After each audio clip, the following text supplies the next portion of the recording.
1, 2, 3.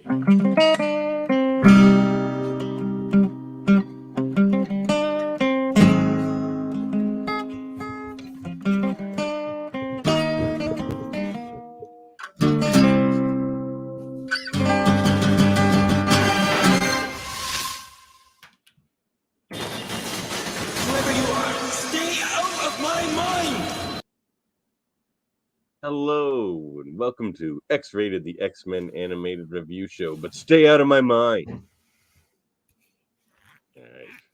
Well, Can't tell me what to do. Settled. Happy birthday. Us to fulfill my dream, working for a better future for all, mutant and human alike.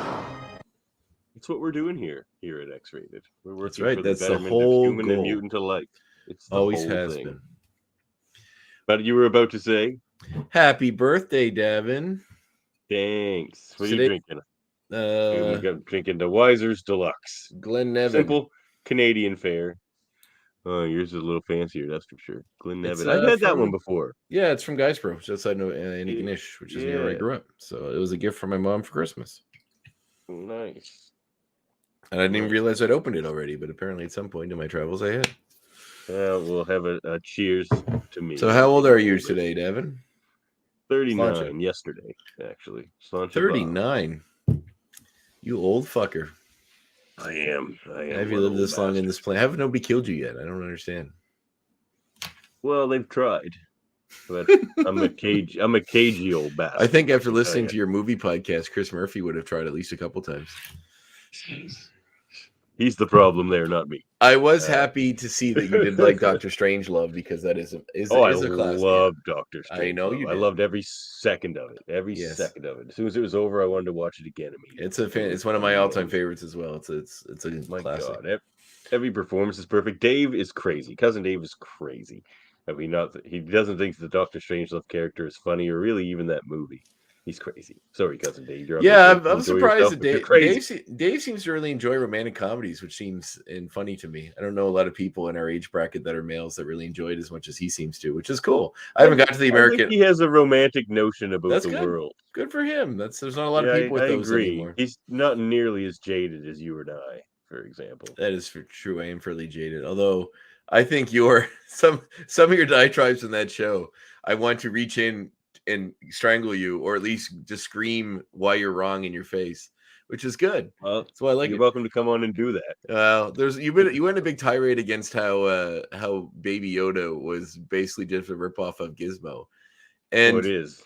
Well, he looks the exact same, but also if Gizmo green, he's Baby Yoda. If you want to do a baby version of Yoda, what do you think it's going to look like?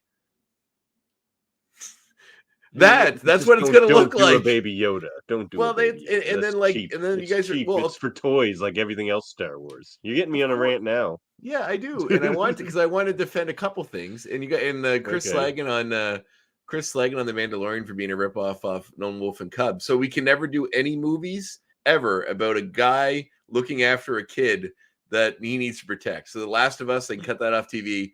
Every movie that ever came out, there's like 6 stories in every movie, right? Yeah. So you guys can't. And they were all done by Homer. You can't dismiss something because it came before. Because if you then every single thing you're watching, even the things that seem original, probably aren't, because of the amount of stuff that's out there. There's no 100%. Way. There's no original ideas anymore. Exactly. So don't slag on something for being a good version of a story we've seen before, because that's everything. That's everything now. It's everything. Yeah. Anyway, that's my comics. I do really dig comics. Then you've seen stories told. That is true. You've seen them insane stuff over and over. Especially if you're rebooted and then done again. We all love Spider-Man, but that's true. There's been a lot of replays. And if you're a DC fan, the universe just gets restart every 10 years. You learn it all again. Yeah, there you go. But this time it's slightly different. Amanda Waller's thinner this time. So welcome back to the New 52. Well, I am your host. He's young and scared, and he has no idea how powerful he is. Half of that is true, and I'm not going to say which half. I like how you find those. Those are you find the perfect ones for those. It's a good talent you have. Thanks, man. I like to think I work sound effects pretty well. Your host, Davan McTaggert. And with me as always, is my host, co-host. My God, what's wrong with me? I'll be your host, buddy. Baby's got me frazzled, I'll tell you that. What My is happening co-host. here? Oh my God, stop.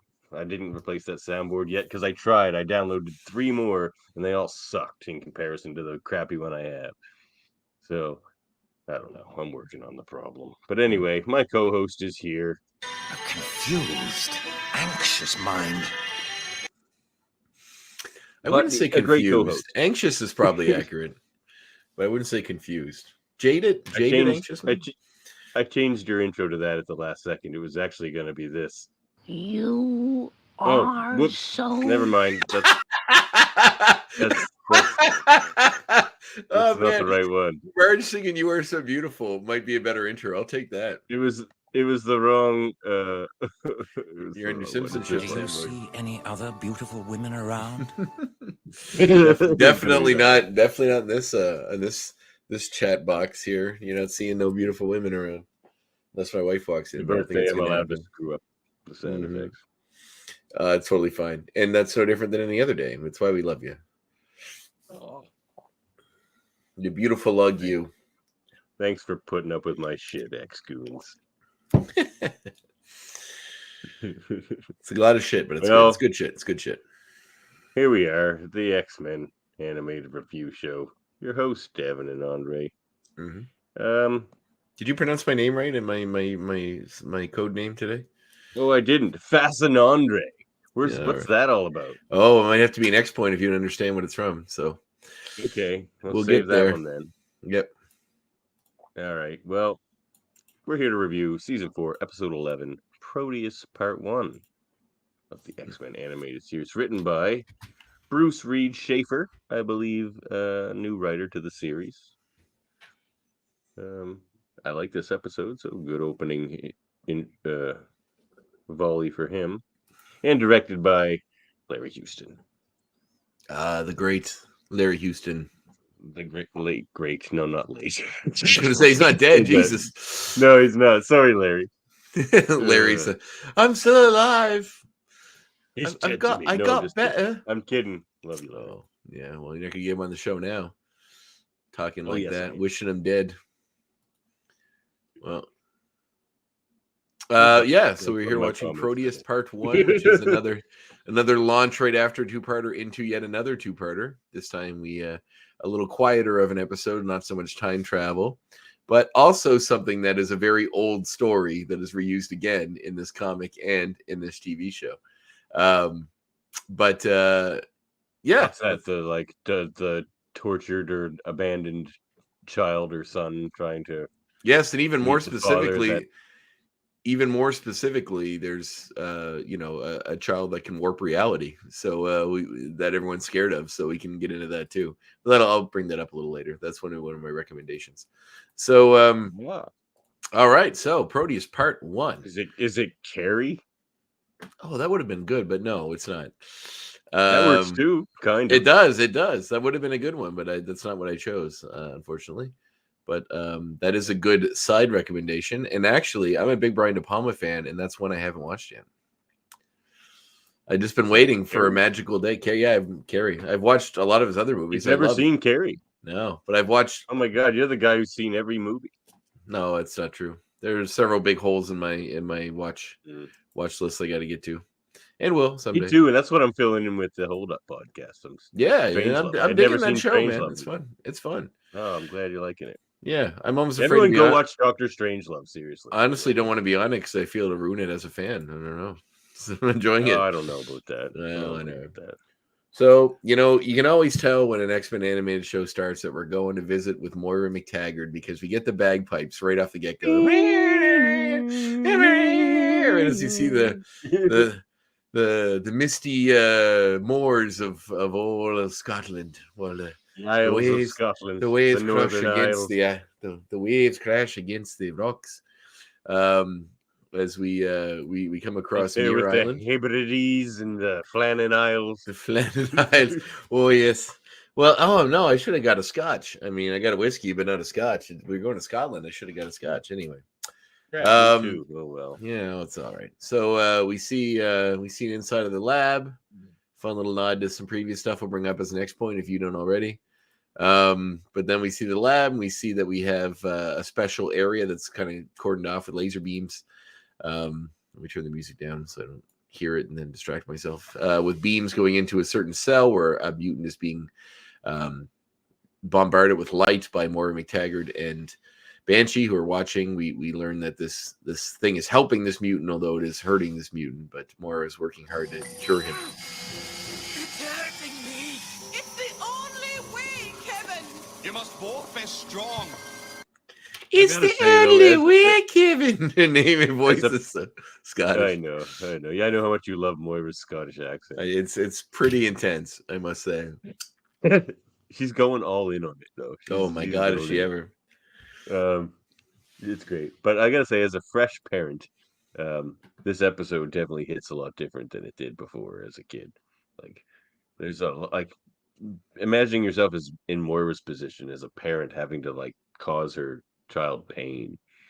Like that's just a impossible conundrum, and I don't want to think about it. That is true. If your child was, a mutant and you had to deal with they had a power that was, although we are getting way ahead of revealing this particular connection to this mutant, as that's revealed at the end of the episode. But I think it's pretty apparent to anybody. No, way before. No, it's not revealed till the end of the episode. You piece it together yourself if you're paying attention, but she doesn't actually say it until the end of the episode. So they're working on this mutant, helping with this bombarding with this light that's supposed to be helping this person control their abilities. They kind of look like a big golem character. They sort of remind me of Clayface from the Batman animated series. Similar design, but it's kind of energy being.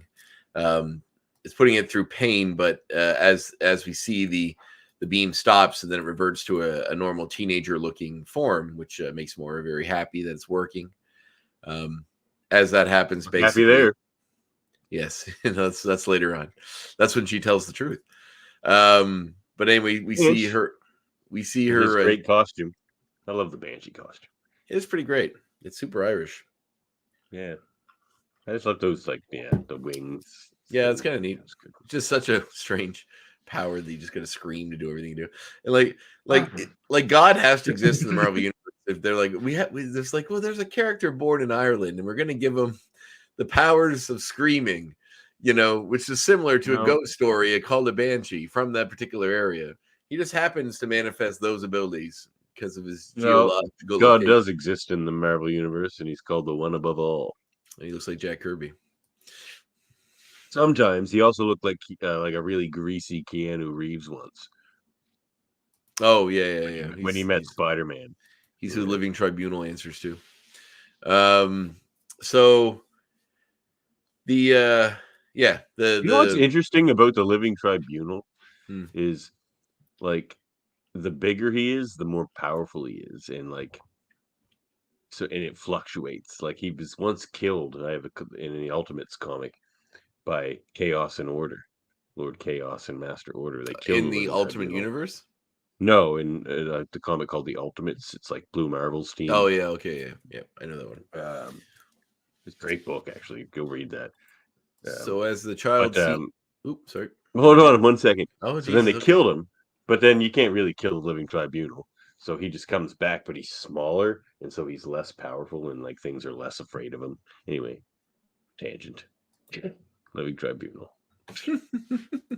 Cool character. Popped up briefly in the last Doctor Strange movie. Which, once again, Murphy yelled on your show about how much that he hated that movie, the last Doctor Strange movie. I love that movie, so I don't know. I think it's quite good as well. I do too. But anyway, maybe a little thin in parts, but Lightyear's better than Ant-Man Quantumania. So, better than Ant-Man. I'm not going to shit on that movie because I liked it all right, but it was pretty paper thin in my opinion compared to not as good as Wakanda Forever. Yeah.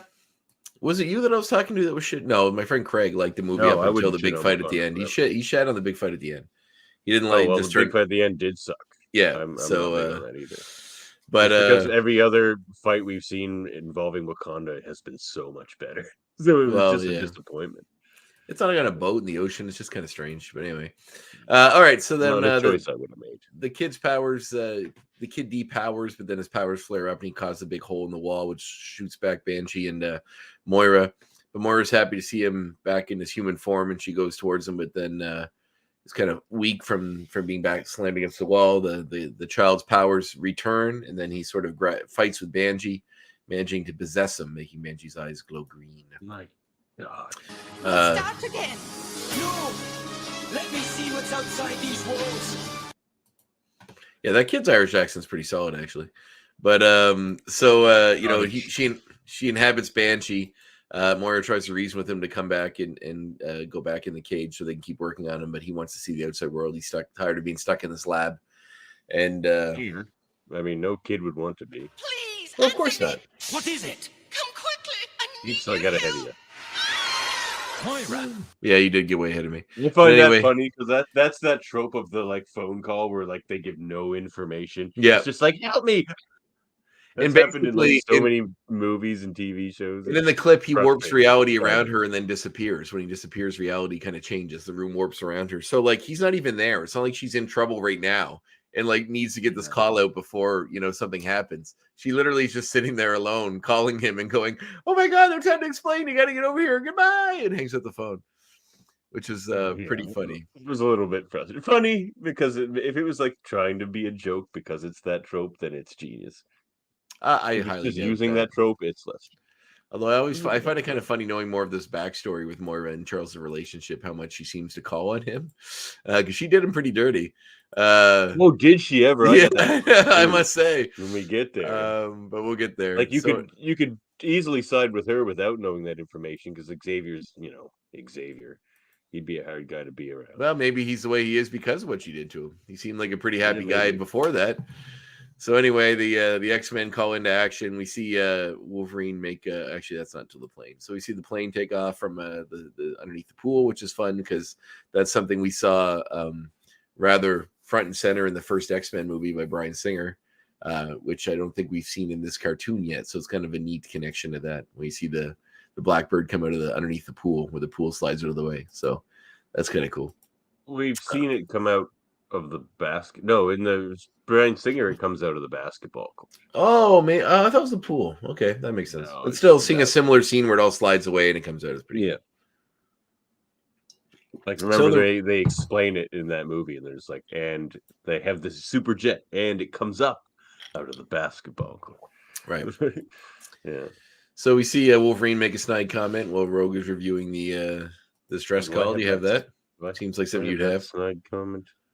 Is that this one? Charles, I will always care for you, No. but I've fallen in love with someone else. That's way later. That's her doing him dirty. That's her doing him dirty. Oh my, does she ever? I thought I did have the one you're talking about. I don't even have a quote Please, that would explain Anthony. it. What is I it? ain't it either. Come quickly. All right, I need guess your I don't. help. I thought I did. What one are you talking about? Let me rewind it here. You can't hear my screen, but he just said it. It was let me see. Oop. I have my volume on really low. Oh, something about a ghost. Oh, the ghost. Oh yeah, I did skip that one. Yeah, fair enough. Oh, I stomp ghost. Yeah. She's like, So it could be a ghost. He's like, well, then we'll stomp a ghost. yeah. Then we'll stomp a Yeah. ghost. He's just so ridiculous Yeah. about it. Yeah. But, he's got anyway- so many singers in this episode. Wolverine's just real pithy tonight. Well, this is where you played that quote. So Charles remembers back on his time with Moira. Basically, he fell in love with her when he was a soldier, before he went off to war. He She fell in love with him, and they were like supposed to get Yeah. married. He Like, they were proposed to her. engaged. He proposed to her. She said yes. So dirty. Then we cut It to him doesn't in even an seem like a very long length of time. It seems like he went like on a little military excursion for a month.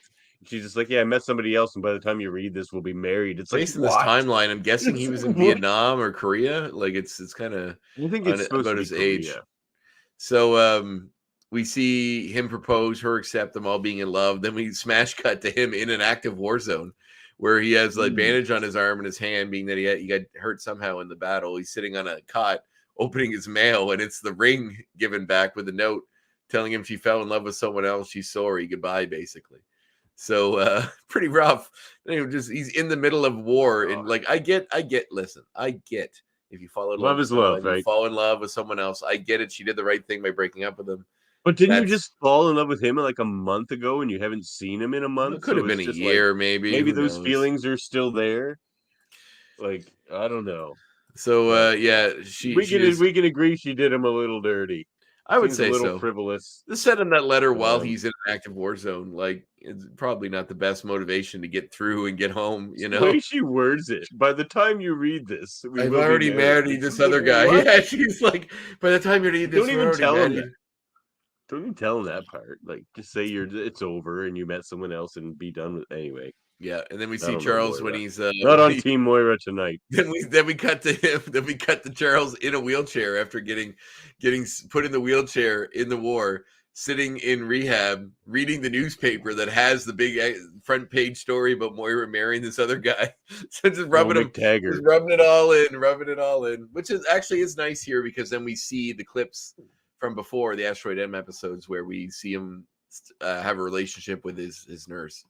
And then them break up because of his, obligation to the X-Men and her desire to just be a normal person. So we get a little bit of a rehash of that, but it's still nice. We get a rehash scene in time. Did you notice that? Oh yeah, where she says she wants to be normal, all that stuff from before. Yeah, like when you said he's a little bitch. Oh yeah. Oh yes. See, we do get that too. I never Well, been a little bitch before. That's all in this part. So then the funniest though is the scene where now it makes sense Oh because yeah. she did him so dirty. Before we were like on Team Moira, we're like, yeah, Xavier's a bit of a little bitch, but no. Well, he did so go much. to her island. Maybe he went to her island hoping to reconnect with her and got there and found out she's engaged to someone else. So maybe he was pissier about It's that. not even Joe McTaggart. Now it's another guy, and he's like young and handsome and has superpowers, annoying ones. Yes, but powers nonetheless. But the favorite is like we see that scene, and maybe they showed this the first time we saw this. But when what's her name? The girl with the red hair that he was with his nurse. Jean Grey. No. The one he was with his nurse that he was Amelia. with. Amelia Vaught, right? Amelia, that's right, Amelia. So the we one see who that ends up being a Asteroid Magneto. Yeah. So when we see her leave the X Mansion and Xavier be like, wait, and she just keeps going, and then he stands there and he like puts his head in his hands. He's sad, and then in the background we see the X-Men walking up behind him, which is like Jean Grey in her old costume, Cyclops in his old costume, and inexplicably Angel in his old costume, even though he wasn't on the team. Yeah. But as they all come up behind him, we just see Beast in his old costume, upside down, like poking his head down, like, what's going on here? It's just like, geez, the guy's just got his heart broken. Let's maybe give him some space, folks. So then, of course, we need an explanation of this inexplicable Angel appearances. It keeps happening. Yeah, maybe he's a different guy with angel wings that was on the team earlier. No, he's not a different. I mean, unless he's mimic. He could be mimic, but who's he mimicking? Like, it makes no sense. Yeah, it's been a while since we did that episode. Those episodes where he showed up, but yeah, we might have to go back because it might just be that he maybe it was just the Rogue and him didn't know each other. Yeah, but yeah, exactly. None of the others seem to really know him that well, so I don't know. But anywho, we do see that recut of the scene where Charles went to go convalesce there, and then saw that she was with Sean, and then we see Sean and her out on a moonlit night on the bay, discussing that maybe Charles still has feelings for her, but she doesn't see how he could.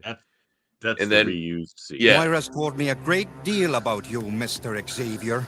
How fortunate. Now, if you'll show me my quarters, Moira, I need to rest. Worst poker face in the history of comic books. He doesn't even try. He doesn't even try. How? Like, you know what? Screw you two. I'm going to my room. So they're on a moonlit night talking about this. Charles is watching them being canoodle from his window and being even sadder. So long history of Charles being sad because of Moira. But anyway, they arrive at Muir Island. He hasn't met his true soulmate, Magistrix Lalandra yet. Yes, he has several times in the show. He has in this show. I'm just saying at that point in his life. That is true. Yeah. So Moira shows some footage of what Proteus, as we learn to know, is this mutant's abilities, which somehow are all the same camera angles we saw earlier. So perhaps this whole show is just Moira's camera angles, because when they do flashbacks and they show scenes from all the angles that we've seen already, it's like, wow, she's got like 6 cameras positioned all around this room in really dynamic ways to capture the action. Mr. Calling is a camera operator. She shows the possessed Banshee, And then shows what his abilities are, which she explains means he actually warps reality. I have that. Yeah. What is happening here? That's the scene. Proteus can actually change the physical world around him by merely thinking it. Notice that after he leaves, the room goes back to its normal state, though it does you no good if you're hurt while it's happening. Oh, that's a great explanation. Do you remember that Batman episode where I didn't watch Batman. The animated series? No, I only watched Adam West Batman. Are you serious? You've never watched what is possibly the greatest superhero cartoon of all time? Even more than this, I'm sorry to say. By then, I didn't like Batman. Wow. Well, you do yourself a favor, sir, and go back and watch it. It's a beautiful piece of work, like in all forms. It's fantastic. Depending on how long we do this thing, maybe we'll get there. I think we should. Honestly, I think we should because I would happily rewatch that show. And it has a premise. It's you convincing me that Batman doesn't suck. Batman doesn't suck. I mean, listen, you can hating it. I love Adam West Batman. Caveat. Listen, every comic book character has the best superpower, and that's that they're fictional. So, like, whoever's writing them is the worst superpower, which is just extreme plot armor. It's just too much. It's too much plot armor. Well, it just depends on somebody who's writing murder it. Batman and just it depends put it on into who's it. Someone writing kill him. Batman and put an end to it. Just end it. He's been around for 100 years. That's long enough. Just end it. Okay, well, why does Iron Man work as a character and Batman doesn't? Iron Man doesn't really work as a character in comics. I don't enjoy Iron Man comics. Well, then it's the same difference. It's the normal guy that uses He's money. good in like an Avengers. Yeah, well, listen, that show is fantastic, and there's an episode. At least he wears a friggin' suit of armor. Batman's just like, oh, just run out there and fight a god. No, he's got like a polymer armor thing that's bulletproof. Like he's got shit going on. And he's a ninja. Like, I don't know. Listen, I've always been more of a Marvel guy, but I can't deny Batman in the right writing is a fantastic character, and like it can be a fantastic comic, like any comic. Also, written by too many guy. things. Like you bring up Iron Man's the perfect analogy. Iron Man is good at one thing. He's a futurist and he's super smart, so he can build things. Batman has every ability a human can have and not enough time to achieve that. There's just too much disbelief when it comes to Batman for me. It's just like, I have to believe this rich guy had time to become a ninja, had time to become the smartest engineer ever, had time to become literally everything. We're reviewing a TV show where people born with mutant powers are fighting a child that can warp reality with his mind. It's just believable compared to Batman. No, it's not. Anyway, you should watch the show. It's beautiful. It's a beautiful show. Whether you like Batman or not, the writing and the animation of that show is fantastic. But on I have said before I've never been a fan of that Warner Brothers style of animation. But I see how it is good. It's very smooth and crisp. And it's gorgeous, man. It's a little too stylized for me. It's like Dexter's it works Lab. for me. It's like superheroes do Dexter's Lab, kind of. What? Dexter's Lab was way later. Faces are the same, very square faces. No, but like the same sort of. Okay, well then, okay. It's like kind of like an old school John Romita Jr. style. Yeah, but you're drawing superheroes. I mean, it works for that. But anyway, there's an episode in that show later on when it becomes there's Superman cartoon and there's a Justice League cartoon and there's a Justice League Unlimited cartoon. In the Justice League Unlimited cartoon, the Royal Flush Gang has a child that basically is going to die because his powers are going to burn it out, and but the child's powers are untenable and really shouldn't be allowed to exist in this world because X-Men if they did, it would destroy reality as we know it. I mean, listen, Proteus can be a sympathetic character, but if a character is another like that existed and could warp reality on a whim, I could just decide to wipe out China if I wanted to, and it's gone. Like that's too powerful. Like he's a little more localized than that. But still, if I walked in New York and decided to make it go underwater. Oh yeah, if you walk to China, you could screw it up. It's not just the perception. It's not just your perception of reality. He actually alters reality. Yeah. By that definition, you could make someone not be born. You could make the sun not exist. You could do anything. You could make the world not the world. You could make everything different. Very much like the movie we were speaking of earlier. I mean, that's what Scarlet Witch does. Yes. Well, she's capable of it. She starts screwing up reality. Yeah, exactly. And, Legion, another one, and Matthew Malloy, a newer X-Men reference. He's even more powerful than all these people we mentioned. Matthew Malloy is like the most powerful mutant ever, and I think they killed him. Well, you'd have to. Yeah, you'd have to, and they did. Like that's how serious X-Men comics get. Well, that's It's like, what happens in the Justice League cartoon. Like this character has to die, and Batman. It's a very good moment for Batman where you see how. as he does it. No, he sits with her until she dies on her own, but like he's the one that does it because he understands loss and all this stuff, and it's good. It's very touching. Who did the killing? She was going to die on her own, but like instead of her burning out, Well, taking the world with her. Pop out. Yeah, I know. But that's lame. Would you rather Marvel have, does it way better. Would you rather on a kid yes. show? Yeah, this is a kid show. You're not gonna have Wolverine like slicing, the We're Phoenix up like he does in the comics in this cartoon. Cartoon next week. Stay tuned. So like it was a long time in the comics. The Proteus stories from a little spoiler for later, but it was from Uncanny X-Men 111 to 128, and it was a long time before Proteus ever showed up again. No, he's a character that's hard to contend with. I mean, he can warp reality, so it's a big matzo ball. So we see them go track him. He sends the X-Men off to track him while he has a quiet moment with Moira, Professor X. But before that, Wolverine says, "Why don't they just, What is happening here? That's way before. Oops, my bad. What is happening Oh my here? God, stop. It's just my freaking soundboard anyway. Sorry. So Wolverine has a snide comment. Yes. So we can turn things upside down. He don't look old enough to shave.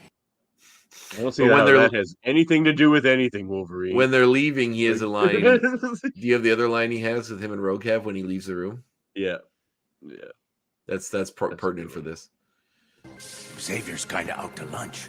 They were engaged once, Mr. Sensitive. So next time the love of your life's in trouble, let me know how well you function. Like, I can't fathom that Wolverine would not understand. Like, he spent the whole first 2 seasons pining over Jean Grey. It seems like he's gotten over it, but man, oh man, it does seem like that, doesn't it? Yeah, it does. Which is good. Which is good. But maybe it's because he has eyes for Storm now after that last 2 episodes, which would be nice. Oh, I hope so. But actually, I know what happens in season 5, so Storm goes elsewhere. But that sucks. Did she get married to T'Challa? No, somebody way worse. It's Morph, isn't it? Morph's awesome. No, I'd be fine with that. I mean, it wouldn't make sense as a relationship, but I'd be fine with that because I like Morph. But anyway, like, I don't know. I guess they have some stuff in common, but I think they'll ignore that in the remake series. Yeah, we'll see. Not remake. What do you call it? Sequel series, I guess. So Moira, when she's alone with Charles, says that her research to help mutants started with this mutant, and she feels she owes him something. Charles asks if, this kid knows. She knows where he's going to be headed next. Charles asked if Moira talked to Joe lately, and she says that she says that no, not really. He's not part of her life anymore. He's moved on, and we see that he has like a. She has a clip already cute. This is funny. It's like nothing says I'm over my ex more than here's a VCR that I already have queued up with a tape of his commercial from television on it. That has a picture of him with his new family in the background. Is his dedication to family values. As Secretary of State, I will bring Scotland back to the values that made it great. Oh, he's a consummate politician. That Joe McTaggert, let me tell you. It's so funny too. Like what rubs it in more than like as we come to learn, and we will get to eventually the connection to Proteus and this character is that he's running on family values after abandoning his previous family. He's like, there's not enough family values in Scotland. I abandoned my previous family, but they were holding me back. My new wife is way hotter. And like maybe he was different as a young man, but I don't know what she saw in him compared to Xavier. I mean, well, we haven't even got to what happened to them yet, but we're going to. So, yeah. Actually, have we got family values? That's what now tell us, Scottish ex-goons, are the family values gone from Scotland? Is Joe McTaggert right? And we have any Scottish ex-goons. Let us know. xmenreviewshow@gmail.com. We want to know. So Proteus goes to a bar on Muir Island, which is inhabited by a lot of kooky characters. They don't really explain why this is, but I believe earlier on in previous episodes we came to learn that Muir Island is the haven for mutants. So there are quite a few of them hanging out in this bar. He's realizing that things are kind of strange. He's got the green eyes. He inhabits Pardon? She's studying mutants. I don't know. Have we learned that it's a haven for mutants? I believe we did, because that's where remember when they were at the bar with Avalanche and Pyro before, way back in the day. That was also at a bar with mutants in it too. Yeah, it was on Muir Island as well. Okay, fair enough. So I think that all had something to do with this. So yeah, we do get something to do with that. There are times he acts like a child. So Xavier tries to be your opening too. I had like 3 to choose from. Oh, that is true too. Xavier tries to reach out to him and connects with his mind while he's possessing this this worker who looks kind of like a stereotypical sea captain in this bar. Well, he does. Proteus sort of comes out of the captain and is speaking to Charles Xavier, telling him to get out of his mind. This is his first sort of interaction with someone with mental powers reaching out to him. So he manages to use his abilities to basically. Yeah, we didn't mention that, but like Proteus has pretty high level. Yeah, she does mention when explaining his powers that he is psychic, or he has psychic powers as well. She says that's like the only way he communicates. Yeah, I suppose it would be. So anyway, after he gets connected by Charles, he runs. Yeah, because when he's in his energy form, he doesn't have a mouth. But anyway, he runs, jumps onto a ship, a barge that's leaving Muir Island, heading to the mainland, and possesses another stereotypically looking Scottish guy wearing a kilt and a sash and the tam and everything, like just very So anyway, we see Moira attending to Banju still in a coma after being possessed by Proteus earlier. But the X-Men are researching what happened, and they discover the worker that was possessed by him before. And Wolverine has some more pertinently snappy dialogue where the guy's like, they say he was possessed by some giant evil beast, and Wolverine's like, probably talking about Hank. It's not even that funny. It's just kind of like you don't need to make a joke out of everything, Wolverine. Maybe you can let 1 or 2 pass by. This episode he does. Wolverine doesn't let one opportunity slide. No, he's quite pithy. Like, oh, I got one for this. I got a couple more in clips too. He just keeps her going. But they discover that he's headed for the mainland, and Moira is very upset because who knows how much damage he can do on the mainland. He steps out of the stereotypical Scottish guy,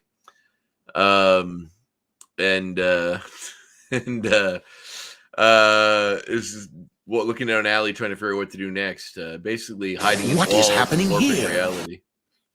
And while doing that, he sees a kid that's running from some bullies. The bullies are beating up the kid. He intervenes and basically warps reality around the bullies, getting them off the kid. Then possesses the kid. The kid is approached by his father, who's just worse than probably getting beat up by bullies. So. Yeah, like Banji's still in a coma from when he possessed him, and they're like really funny. So anyway, the kid's father comes up. Probably like passed out somewhere, just getting an awful draft. I'm kind of curious that, whenever these side characters show up that are just here to be disposable, I always kind of find it funny. I'm like, what is the full story of what just happened in this situation? Like, 2 bullies chase this kid in an alley. The kid hides. The bullies double back, find him, start to fight him. So aside from Proteus, start to fight him. Then they're gone because Proteus. But aside from that, then his father runs up asking if he's okay. So why was the father involved with the bully? Like, what is the connection here? They had a bar and a fight broke out, and the son seems too young. But anyway, the kid, the Proteus possessing the kid is curious as to why this guy cares so much about this kid, and then realizes this guy's his father, and this is how fathers care about their sons, apparently, which is something he's never thought about before. And while he was doing that, he basically lets his grip on the kid slip a bit, and he comes out, and the father sees him, freaks out, and defends his son against what he thinks is a monster. Proteus lets him go and then realizes that, this guy cares so much for his son, he's willing to defend him, so he wants to find his own father. We cut to the X-Men who are got that. Oh, whoops. Let me get the volume back up. Where is my father? And again, like that resonated with me as a parent as well. It's just like, this is like he doesn't know the story of his father, and like we don't even in this episode, but he mentions that he's like, really, he wants to see me after what I did to him. So we don't know what happened there, but I'm assuming this is just a molestation situation. But... No, it's not. I'm kidding. God damn it. After I molested him, he wants to see me. My God, this kid is sick. Jesus, what's Yeah, wrong with this Jesus. kid? Wouldn't it be He's great if worse- there's some no, real? anyway. Wouldn't it be great if, like, you remember that X-Men comic where Ethan Van Sciver got like, it was Ethan Van Sciver got fired from it Yes, because I he had have the it. word sex in like every like all over it. I got him to sign it for me, though. Ethan Van Sciver's like not a really reputable sort of fellow. What did he say when you got him to sign it? Did he laugh? Yeah, he just laughed and he'd be like, "Well, I'll find it for you." He actually signed it with the word "sex" in his signature. Like, That's awesome, man. I actually appreciate that. I did too, and I appreciate him that day. But since then, he's kind of gone off the rails. I don't know much about him. Is he been Me Too? Did he do something shitty? No, more like he's kind of gone railing hard against like him and someone else. Who was it?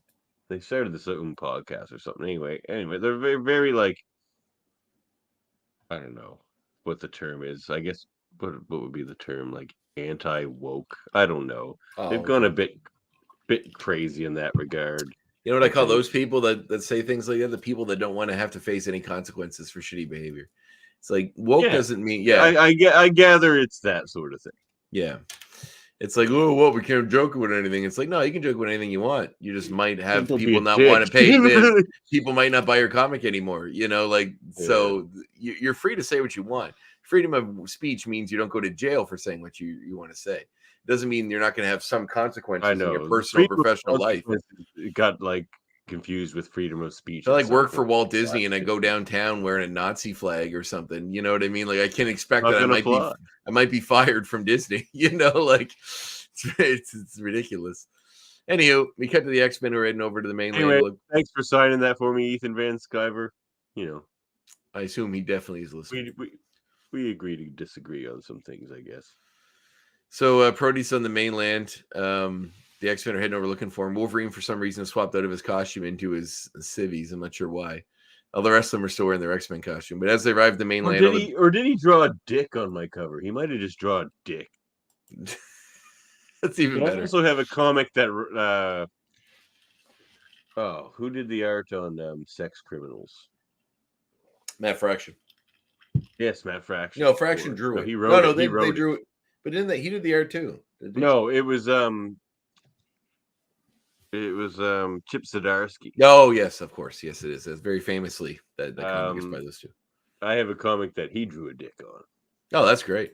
I gotta finish that. See that? Like, were you aware of that? Sex? I don't think. I love that comic. It was great. I love it too. It would make for a good TV show. It'd be a raunchy TV show. But... Oh, it's coming. That's been done. Oh, really? Sweet.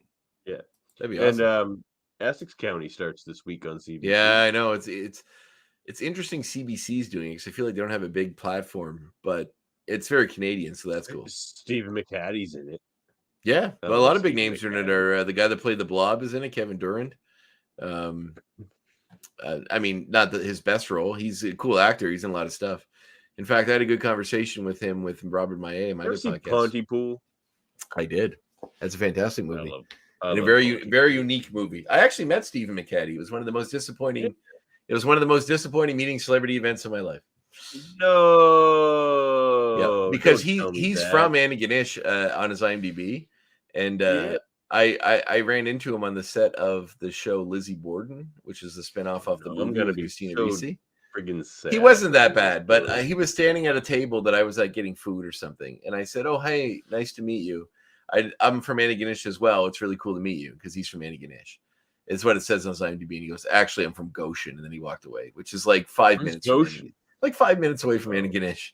Like it's yeah, I know. It's like I'm from Bayfield. Talk about it. I'm from Bayfield technically, so like, but it's in Antigonish County. Like he was very dismissive. Nova Scotia. Everything's tiny and close to each other. Like I always say I'm from Windsor, but I'm not from Windsor. I'm from the 3 Mile Plains. But I mean, I'm a big fan. Like I still love him. He's a great actor. He's fantastic in 300 and in The Watchmen and in Star Trek. It's a fake. That's true. He's great in Star Trek. Yeah, he's very memorable in that role. It's a fake. Right. But yeah, I played a burly cop on that show, and in the movie, I think that it spun off of. So they did a movie with Christina Ricci playing Lizzie Borden. I think it was called Lizzie Borden. Yeah, they filmed that here, right? Yeah, and what's his face in it too? Jonathan Banks from Breaking Bad. Oh, I know Jonathan Banks. Yeah, he's a lot of things. Mike Ehrmantraut. I didn't watch Breaking Bad, but he's in a lot of things. I know Jonathan Banks. So we see. We'll go back to the show. You haven't got to the hold up episode where I bashed Breaking Bad. I take it. Oh wow. Okay. Well, That's going to make me upset.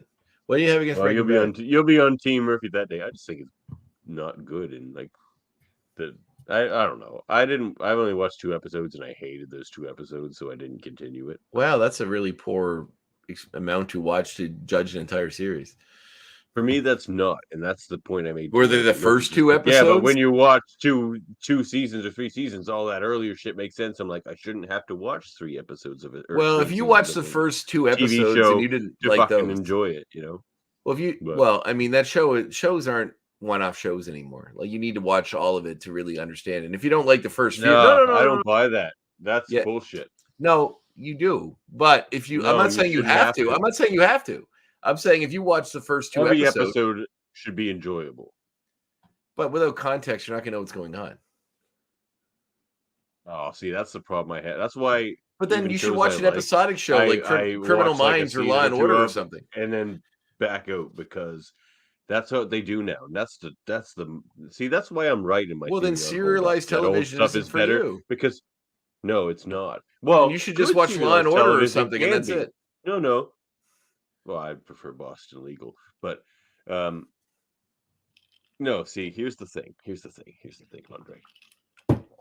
There's good serialized television, like say the Battlestar Galactica remake, or even certain. Tell me one non-sci-fi show that you like that's serialized.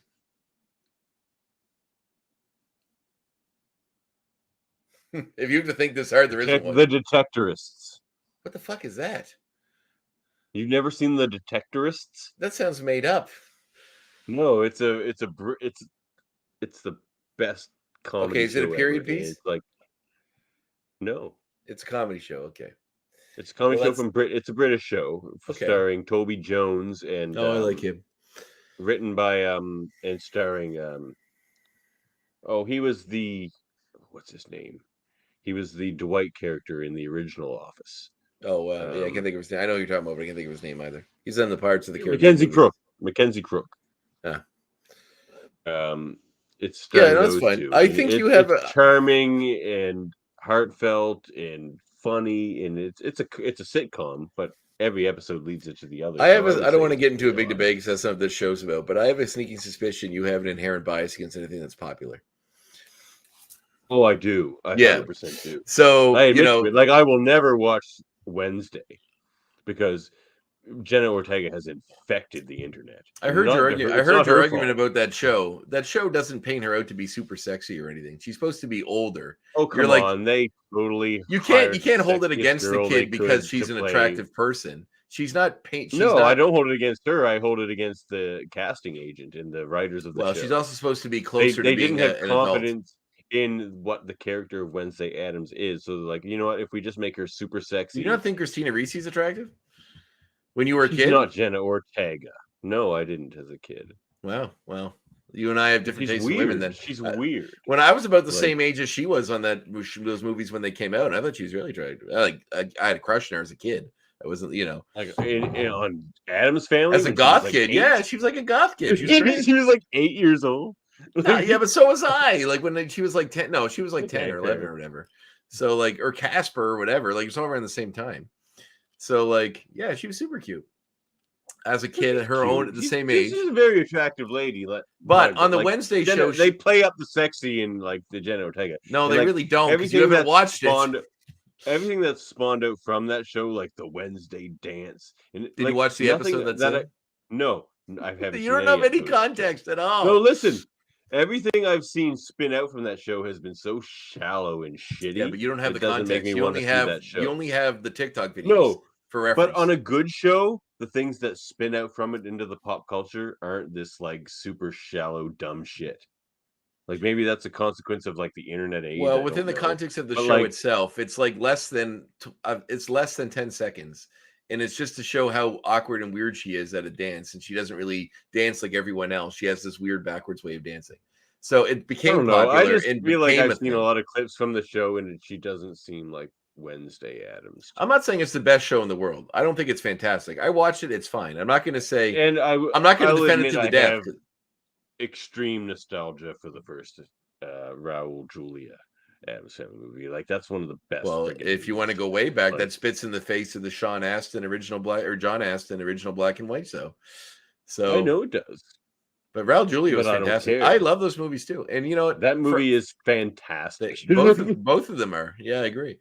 The second one's good too. Yeah. Fred Armisen plays Uncle Fester in the new series, which I kind of like.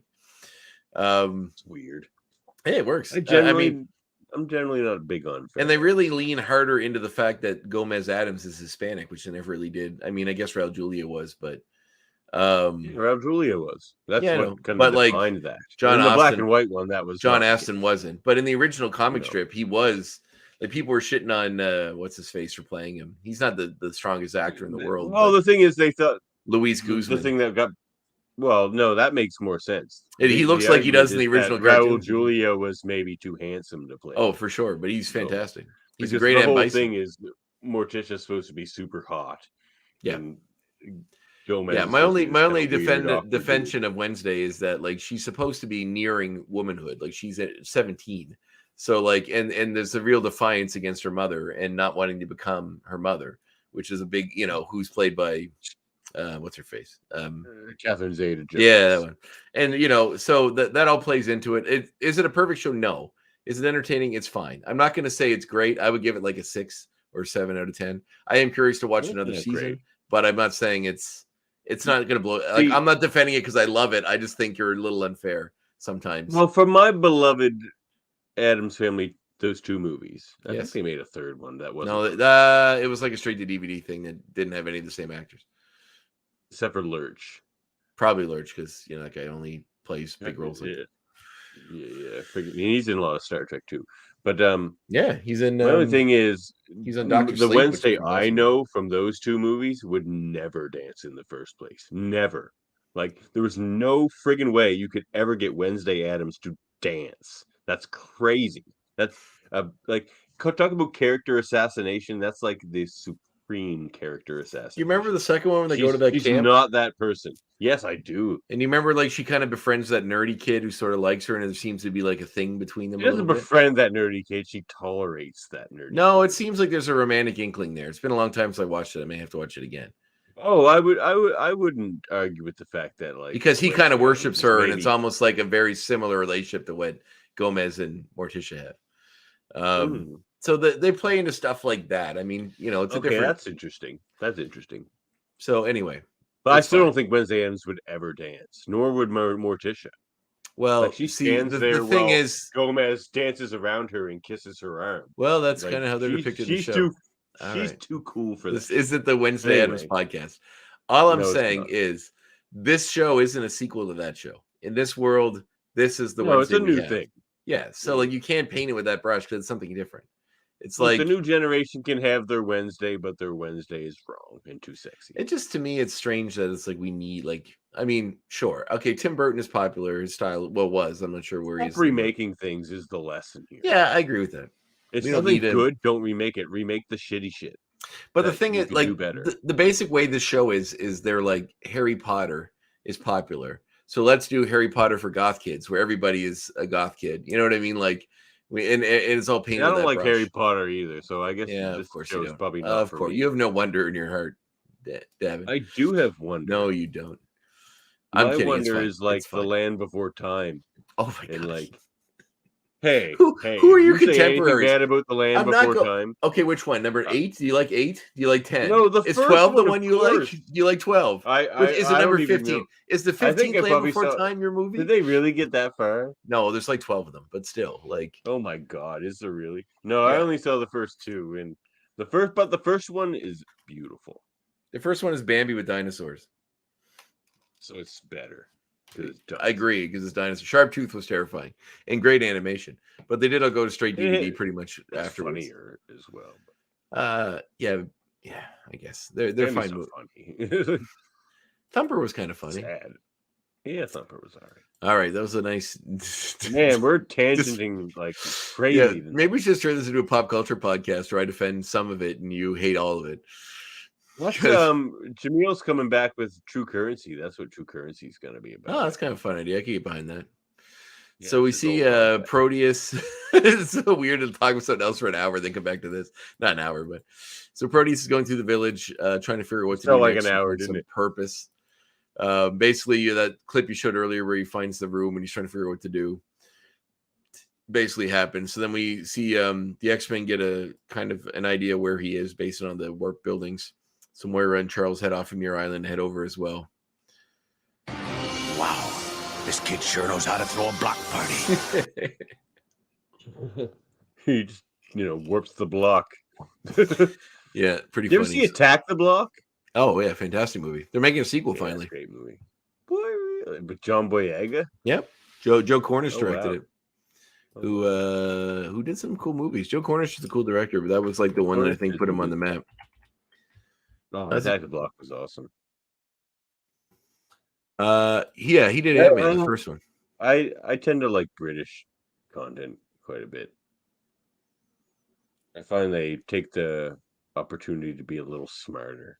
Like they talk down to their audience a lot less. The problem with American content is they talk down to the audience so much. And you know what? So does Canadian content. Oftentimes. Yeah, they can.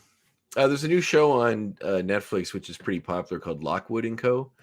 Also about another group of, I think, like kids with investigating paranormal stuff. That's by the same guy that did Attack the Block, Joe Cornish.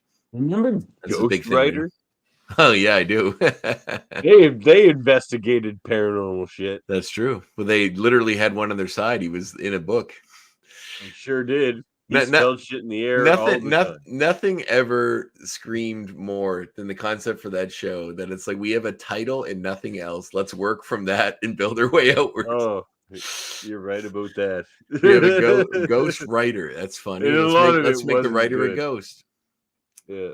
So yeah, Joe Cornish did a bunch of stuff. Attack the Block and Attack the Block 2 is what he's working on now. He did the Ant-Man screenplay for the first one that Peyton Reed directed. He did the Adventure of Tintin Steven Spielberg movie. He did that one. Quantum of Solace. Oh, I never saw the movie. It was all right, actually. Remember the Tintin cartoon? Did you get into of course. that? I Oh couldn't yeah, get when I was a into kid. it. Oh really? I couldn't. The get Kid Who into Would it. Be King. He wrote that, which is on Netflix as well. So yeah, he's been going. But anyway, so Proteus, where are we at here? Charles tries to reach out to him again, but then he like actually warps reality and goes right in Charles's face and knocks him back out of his way as they descend into the town. So we see all the people in the town. As the town got back to normal, basically, we see everyone wondering why all the buildings have got back and what happened. But then a guy in his car is possessed by Proteus, who is trying to figure out what's happening. Next. Pardon? It keeps happening. Oh yeah, taking over. He sees he's more with Charles and is curious because Charles touched his mind a couple times who Charles is and what his deal is. So under the guise of a regular passerby, I love the first time Charles touches his mind because all he hears is like the music in the bar. Like Proteus is in that bar and he just hears like yeah, standard Scottish music. Him. But it's kind of neat because as he goes to touch Charles, Rogue goes to stop him, and then she gets his powers. He can't control them. And there's a cool little sequence here. One of the street lights starts shooting. If I may ask, how do you propose that we persuade Proteus to return with us? I like that question. Like, we're gonna go confront this reality warping monster. What's your plan here? And she's just like, yeah, I don't really have one. And he's just like, okay. I love when you see Beast in public in this show because he's wearing what I call the Raphael in disguise from Ninja Turtles 1 outfit, which is just a trench coat. Or the Ben Grimm Grimm in disguise outfit, which or is the Ben Grimm. Yeah. Do you think they took the Raphael look from the Ben Grimm? Makes sense. I feel like they must have. They must have. Like whenever you have a very non-human looking character, you just throw them in that brown hat and brown trench coat, and away you go, right? Like Ben Grimm started that for sure. Unless there's some pulp comic that did that. I feel like at some point in this episode we revealed Moira's backstory, and I'm not quite sure where. Because I was skimming through the episode when we were talking, and I can't see where I missed it. But I know they do show in this episode. No, they don't give you Moira's backstory. Well, they do. They show what happened after her and Charles broke up. They say she got with this other guy. she's a very classic Hollywood female character. They give you her story in regards to the men in her life. So Yeah, but like you you get actually her- do see it from her point of view what happened. And it happened so fast that even What? just get yeah. No, you don't. Yeah, they show her in court, divorce court, and then the guy him walking away, her with the kid. Oh, the It was her McTaggert relationship thing. with Okay. Joe. They show what happened, but they don't connect that Yeah. that's the same kid. But we see that she broke up with Charles, she married Joe. Then it cuts to them divorcing. They're in divorce court. But when they're in divorce court, we see there's a baby basket there. And then Joe walks away. So that's This is a baby basket. she brought her baby baby has to to be in a divorce court. Nobody basket. else could look after this baby while they went to divorce court. Of course. So this is where you pretty much realize that Kevin must be her son, but it's not explicitly said until the end of this episode. Okay, so maybe it's just because I knew that anyway. Yeah, and I mean, based on what they showed you in the episode. So Wolverine changes out of his costume and then back into his costume. When they go to Scotland, he changed out of his When costume. did he change out of his uniform? When they go into Scotland, when Rogue gets possesses Proteus's powers, he's in a Is he civilian not gear. in his Wolverine costume? No, at and then he that puts it back on again when they go to confront Oh, him I again. didn't even notice. It's a weird that. little That's gap. Crazy. That's kind of crazy. So basically, they figure out. Wolverine says this is the little zinger, though. Soccer match get out of hand. A monster did this. Yeah, it sounds like Wolverine's pithy dialogue. No, but you know what? That's pretty hilarious because soccer matches get crazy. So Moira borrows the phone on the Blackbird. Kill each other over that shit. And Wolverine's just like, so, all our mutant battles and shit. How about this soccer match? Like, that's hilarious. Yeah, that's kind of pretty funny. What But anyway, is happening here? Oh my god, stop. When I don't Rogue know gets what I'm possessed gonna by do. Proteus' Sound powers, shit. she starts warping reality, and then Proteus escapes. Based on what happened, they get the vibe that he's looking for someone.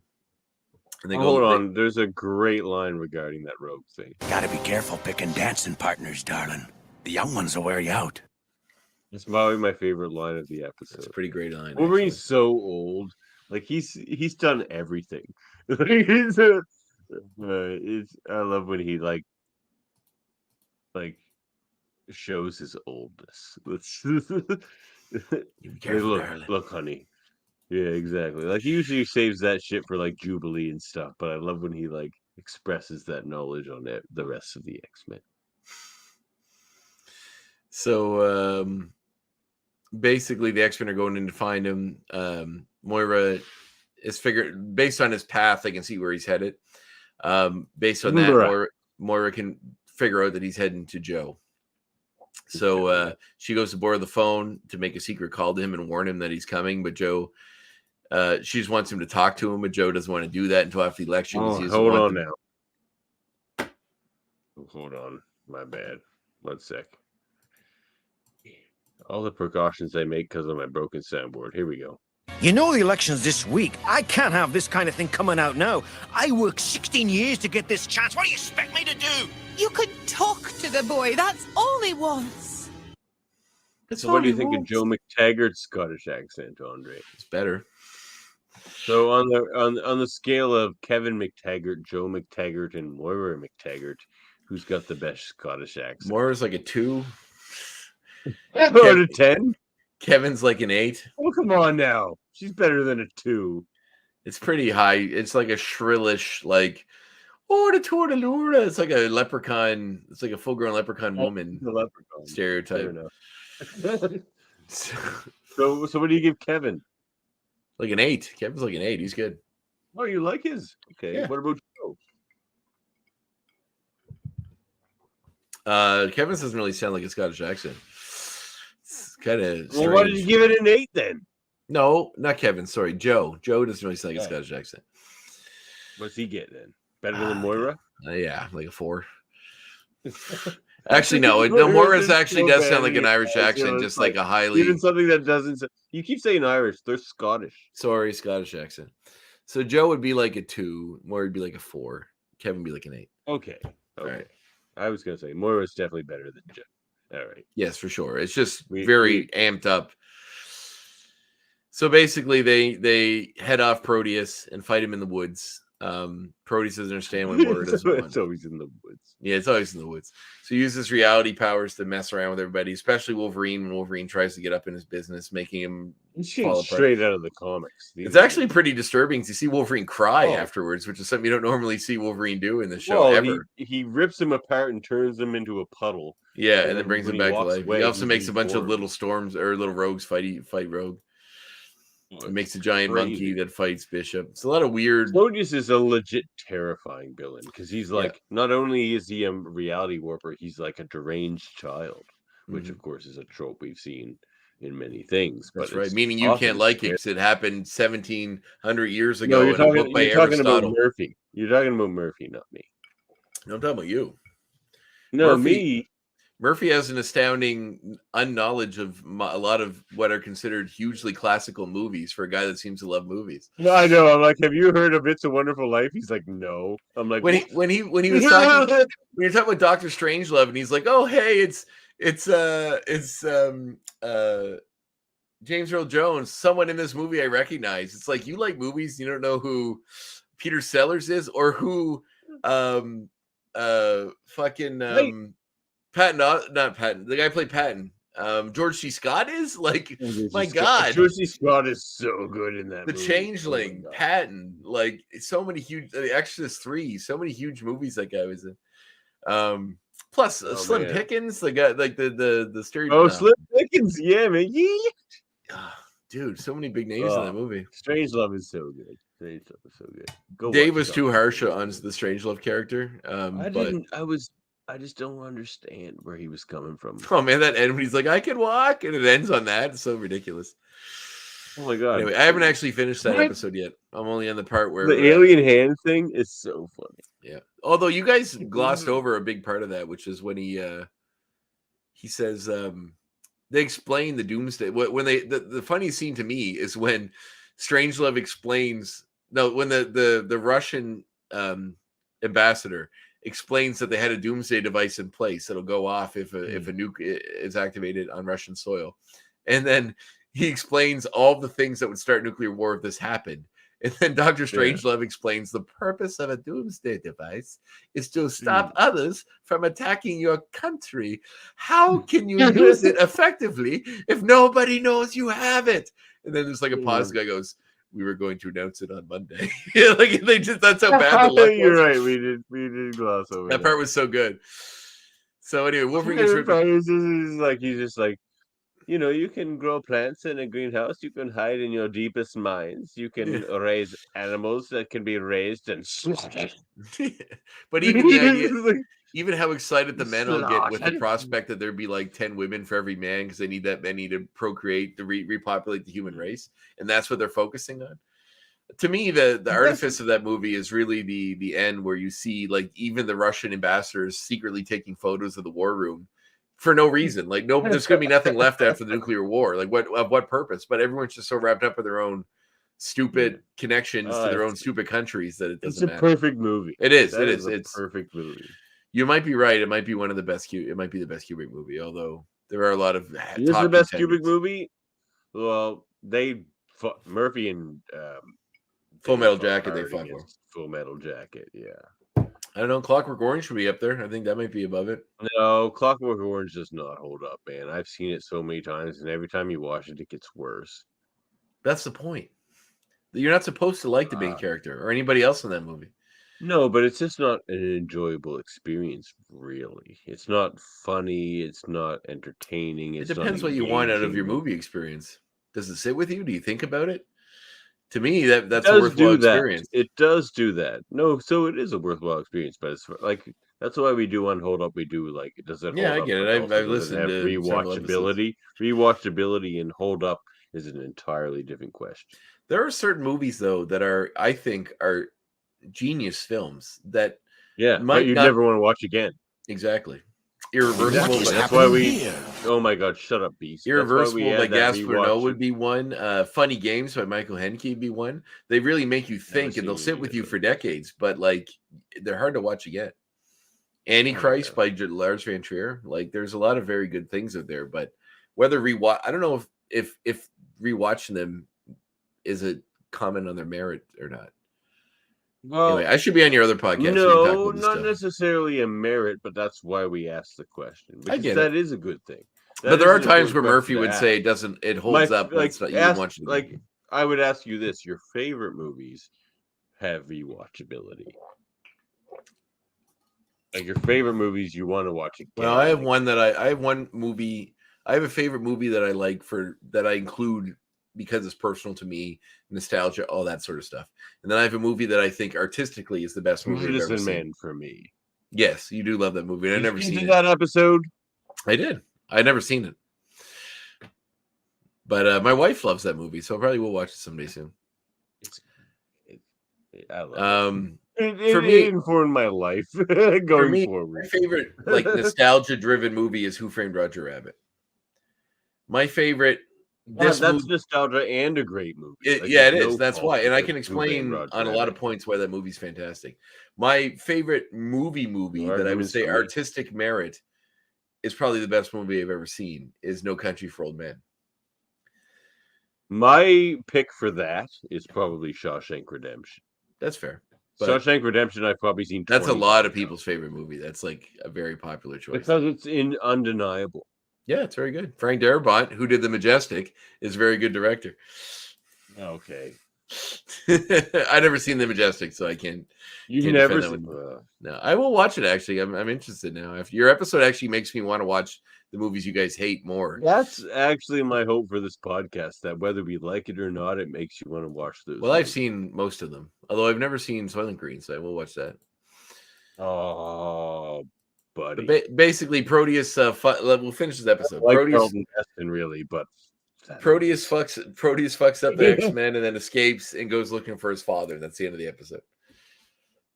Yeah. Okay. Well, did you just skip to the end? That was the end. I'm gonna throw up. Oh, hold on. We were at the end pretty much. I just wanted to make sure before we went further off the. I know this is like our most tangential episode. But you know what? It's your birthday. So whatever you want to talk about, we can talk about. Let him go. Don't make me bust you up. Don't make me bust you up. There's some good Wolverine stuff here. This episode, he's just like, look, I'm going to kick the shit out of every 17-year-old kid. I don't give a shit. I have a few points about that, or one point at least will come up my next point. Okay, but you have a point about that. That actually intrigues me. But here's the end. He's down there somewhere. They can't stop me. I'm going to find my father. Yeah, he actually sounds like an Irish teenager. Thing, man. He just wants parental, acceptance and love. Well, we know his dad's an asshole, so he's not going to get that. But Moira loves him, and normally he would know that. But she also causes locked him in a room nothing but since he was a physical baby. pain. Yeah. Exactly. So oh man, this episode is very emotional for me. Did you feel this way as a child, perspective? No, but from as a parent. From the child's perspective and the parent's perspective, there's a lot of weight to this episode. So I'm not a parent, but I'm going to ask you a question. You're a cat dad. Yes, I am, but that's different. It's not a human life. It is different. I didn't think it was different until it's different. But yeah, can you? I'm going to ask you a difficult question because I'm curious. I love these kind of questions. Okay, good. So, if your child could accidentally destroy the world, and literally the only moral thing to do would be to kill that child. No, I wouldn't. You would let your child destroy the world instead of doing that. I would try to counsel them to not destroy the world, but yes. No, that's the answer I expected. I feel like that's probably what most parents would say. That's how strong the connection is. Yeah. You want to believe in your child to the absolute end. You're a good dad, Davan. I hope your child doesn't develop reality-destroying powers, but you're a good dad. I love my baby. And as I have you another should. baby on the way. I know you do. Love her too.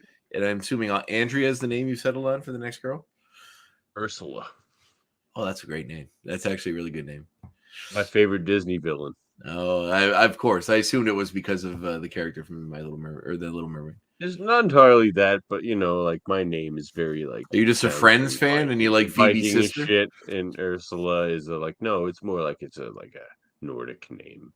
No, it's a very cool name. It's not a common name, which I like. It's super common. No, You know what I think? If you ever have a boy someday, I don't know if you're planning on having more children beyond the two. no, that's it. No. That's it. It's the 2 girls. That's it. Are you going for the surgery? That's a personal question, but I'm curious. Not me. Oh, you're gonna put your wife through that? You should do it. It's way easier on a guy. She volunteered before I said anything.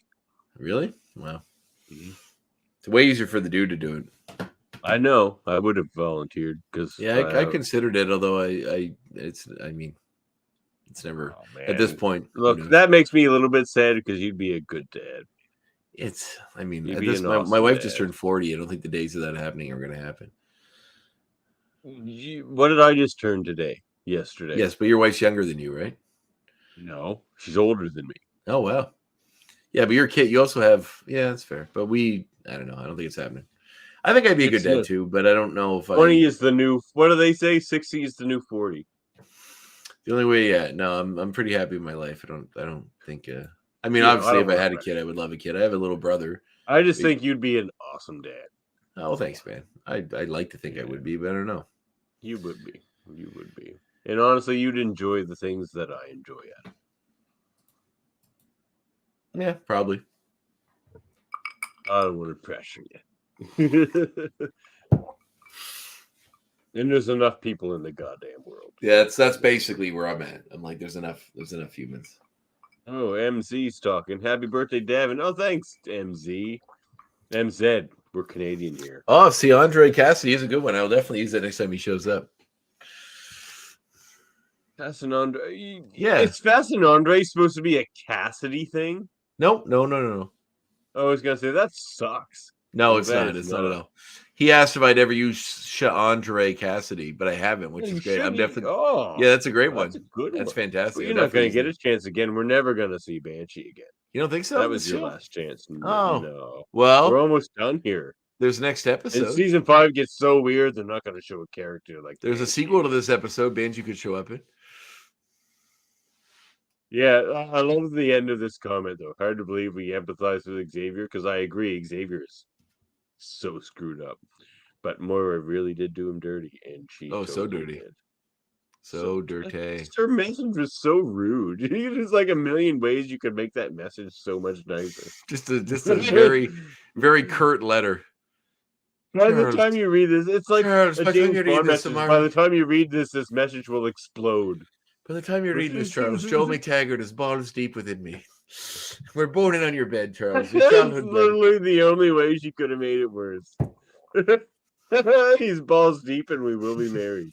We will be married.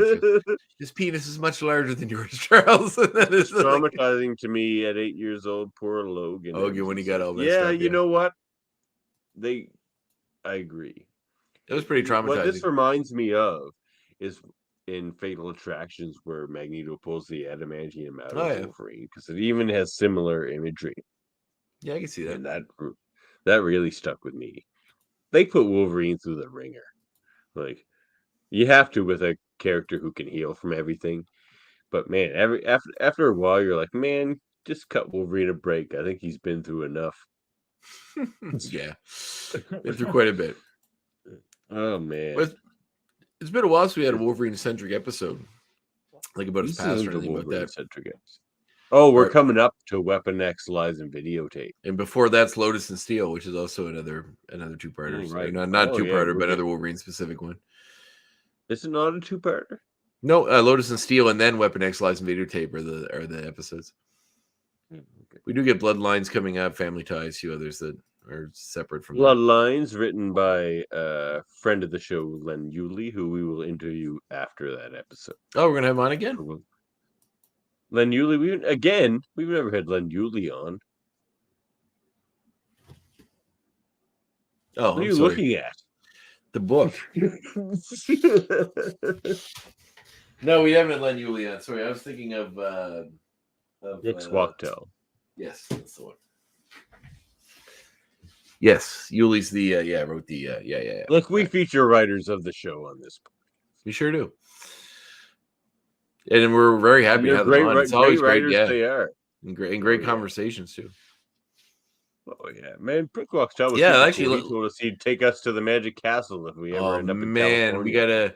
I gotta go to I know. California. We need to go together and just like call him up and be like, look, Len, not Len, Brooks, we're both in California. We'll bring How his about book. this We'll Magic bring his books Castle with us offer? to show how much of fans we are. I got it right here. Mine's right here. That's what I was looking at when I was trying to figure out the name because I blanked on it for a second. Where did it go?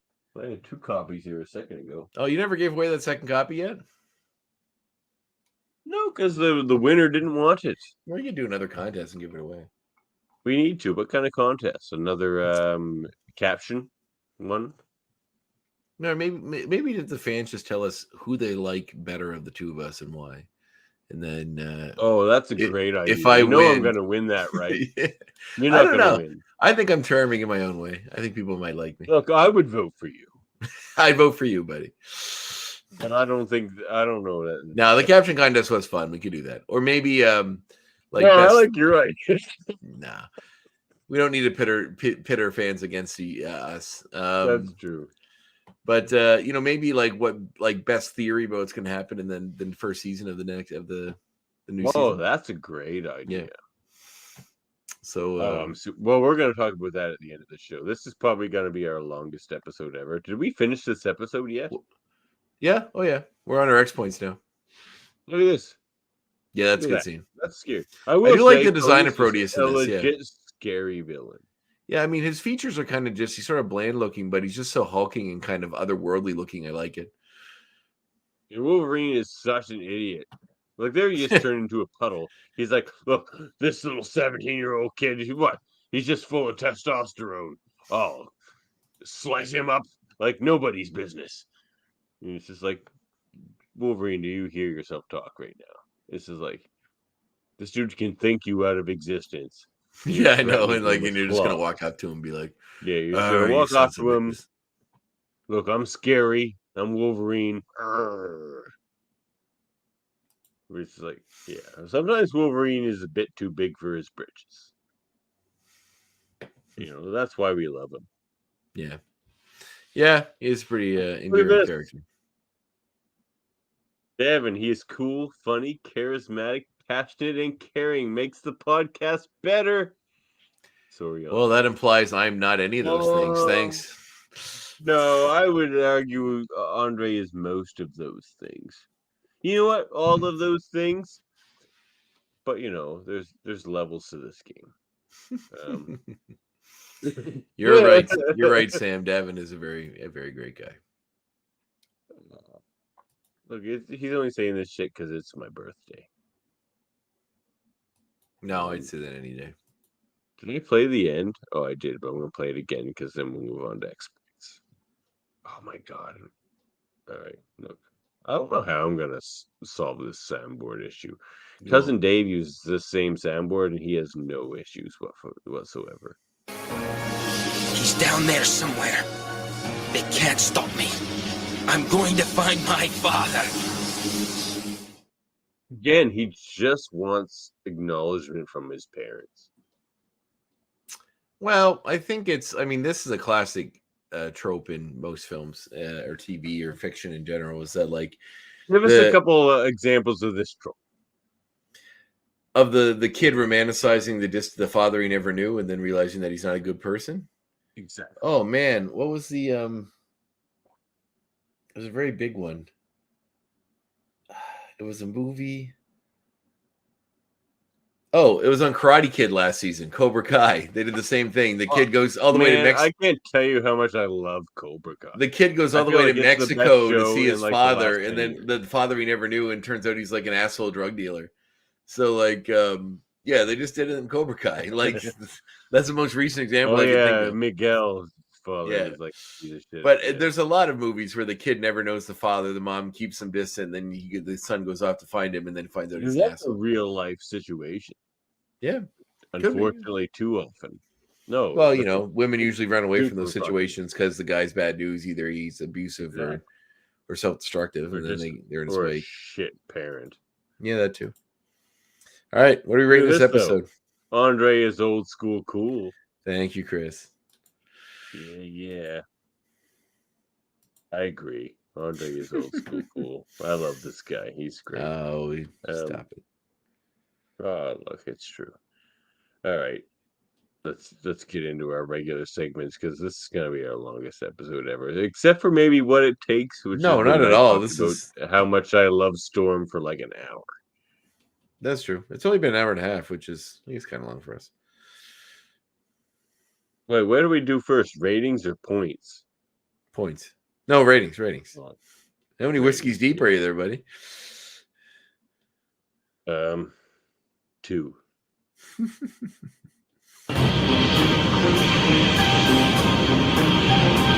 of us will have to look into his own heart and decide.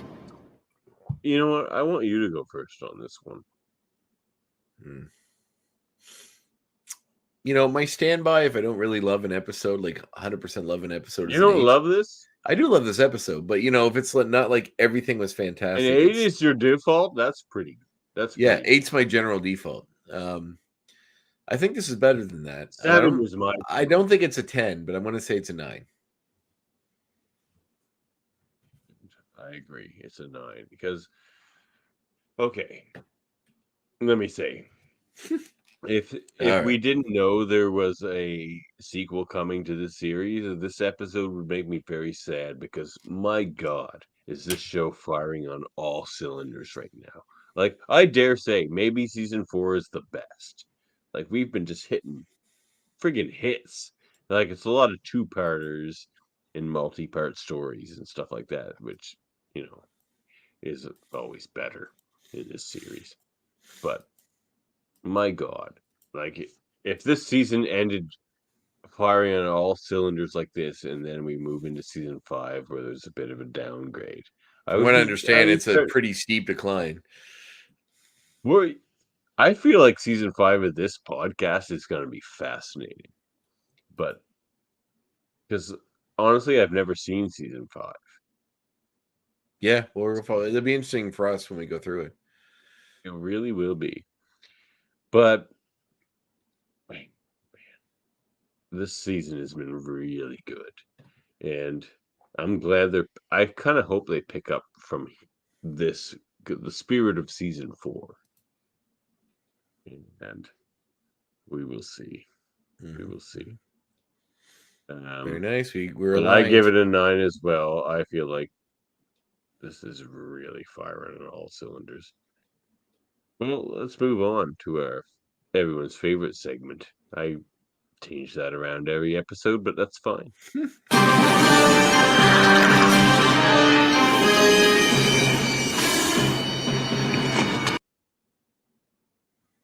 Why don't you go first, Andre?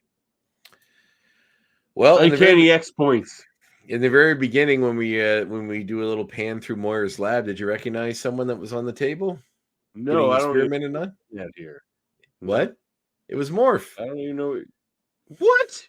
Morph was on one of the tables. He's still getting helped out by Moira over at the Muir Island. He had a little helmet on. He was lying on a table in his Morph costume. Okay, I missed that. Yeah. First thing you see in the episode is Morph laying on the table. Man, they keep throwing Morph into all these random situations, like in the AOA Morph. Wow. Okay, good one. That's a good one. All right, my first point. Okay, I find it interesting that they were giving Kevin McTaggert, Proteus, sonic therapy. Like, do they say sonic she therapy? makes it very she makes it very clear that it's sonic therapy they are giving him. Whoa, do we have the same glasses? No. Yours are taller than mine. These ones are actually a friend gave me for my birthday. I don't know if you noticed at the start of the episode, but they have a plastic thing that goes in it, that water goes in and goes around it, so it makes a well of ice. The ice is melted. Plastic in your glass? No, it's ice. Come on now. No, what is happening here? It's not plastic, it's rubber. So it's a rubber insert that makes that like you put the water rubber in. Or silicone?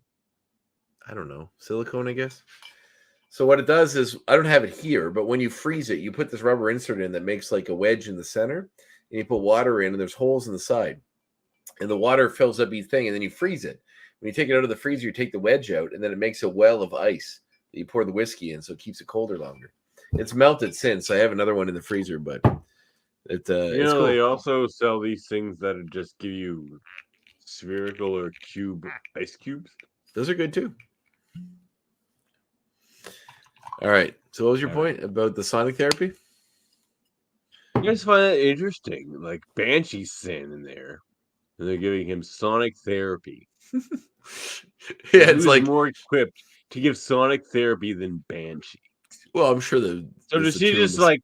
Eventually, she was just like, you know what, Sean, scream at this kid.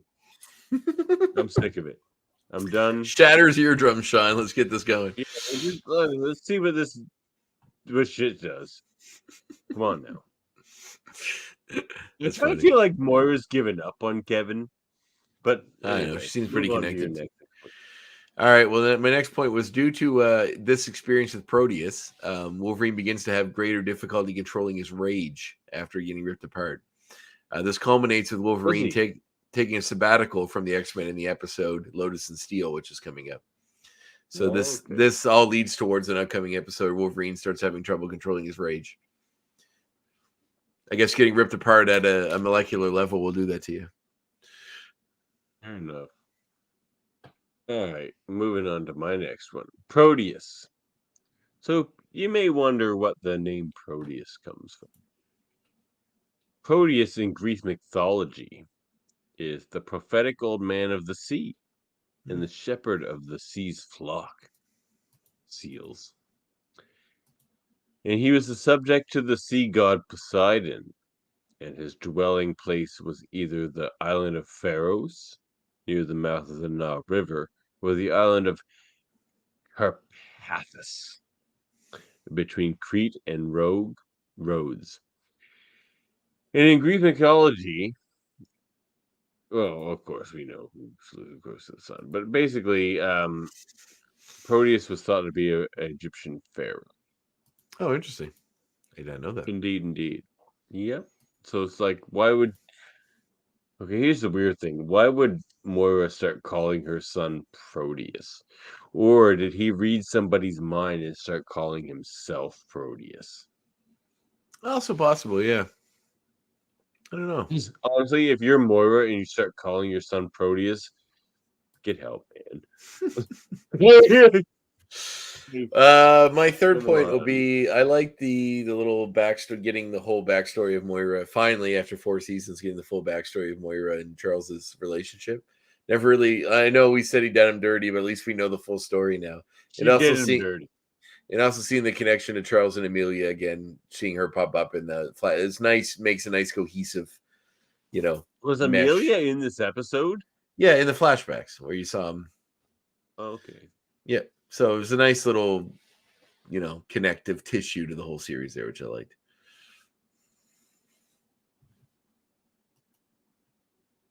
Kevin needs to make a spreadsheet. Look, I have a spreadsheet in every other podcast. I have like 25 podcasts. Let him enjoy it. Let him enjoy his this one. It's my birthday, Sam. That's right, Sam. It's his birthday. MZ says this gets MZ. Look, we're Canadian here. I feel like MZ is maybe American. MZ, where are you from, bud? Why are you saying that? Just because there's a Z in his name? It's not even pronounced Z or Z, depending on how he writes it. You don't know that. That's what I'm saying. I want to know. Like, if he's American, I'll say MZ. But if he's not, I'm going to say MZ. I get that Z is the Canadian way to say it. But if you look at how... It's the right way. It's the right way, Andre. Okay, but if you when you say XYZ, it matches the song better. A, B, C, D. That song was an Americanization of the alphabet. Fair enough. Anyway, would you guys ever consider a podcast on Cobra Kai? I feel like our bread and butter here is nostalgia, and Cobra Kai is still really new. I do like the show, but I wouldn't say it's. I love Cobra Kai. I wouldn't say it's objective. It's the best show in years. Which is funny because it's just rehashing old stuff, which you seem to hate. I know. It's leading hard into nostalgia. It's leading hard into 80s and early 90s themes, and that's why I love it. I feel like that show, I know they're on the last season, next one, but that show will be doing a great disservice if they don't have, oh man, I'm blanking on her name, the next Karate Kid on there. Oh, come on now. She's got to be on it. Come on, she has to be. It's like so removed from the Karate But Kid. it's still great. It was a great movie. It was fine. The Next Karate Kid? Yes, Wasn't that what it was called? The Next Karate Kid? I can't think of her name right now. From $1 Million Baby. But Pat Morita was still in it, right? Yes, but they swapped out Daniel for Pat Morita and I'm blanking on her name too. Name is Hilary Swank. Swank. Yes. Yeah, they gotta throw her in the show. I don't know if they. I like that. I like that movie, but I think she's too removed from that story. No, I think they got to bring. Because unless you can bring back Pat Morita, if I may ask, oh my how do you God, propose that we persuade Proteus to return with us?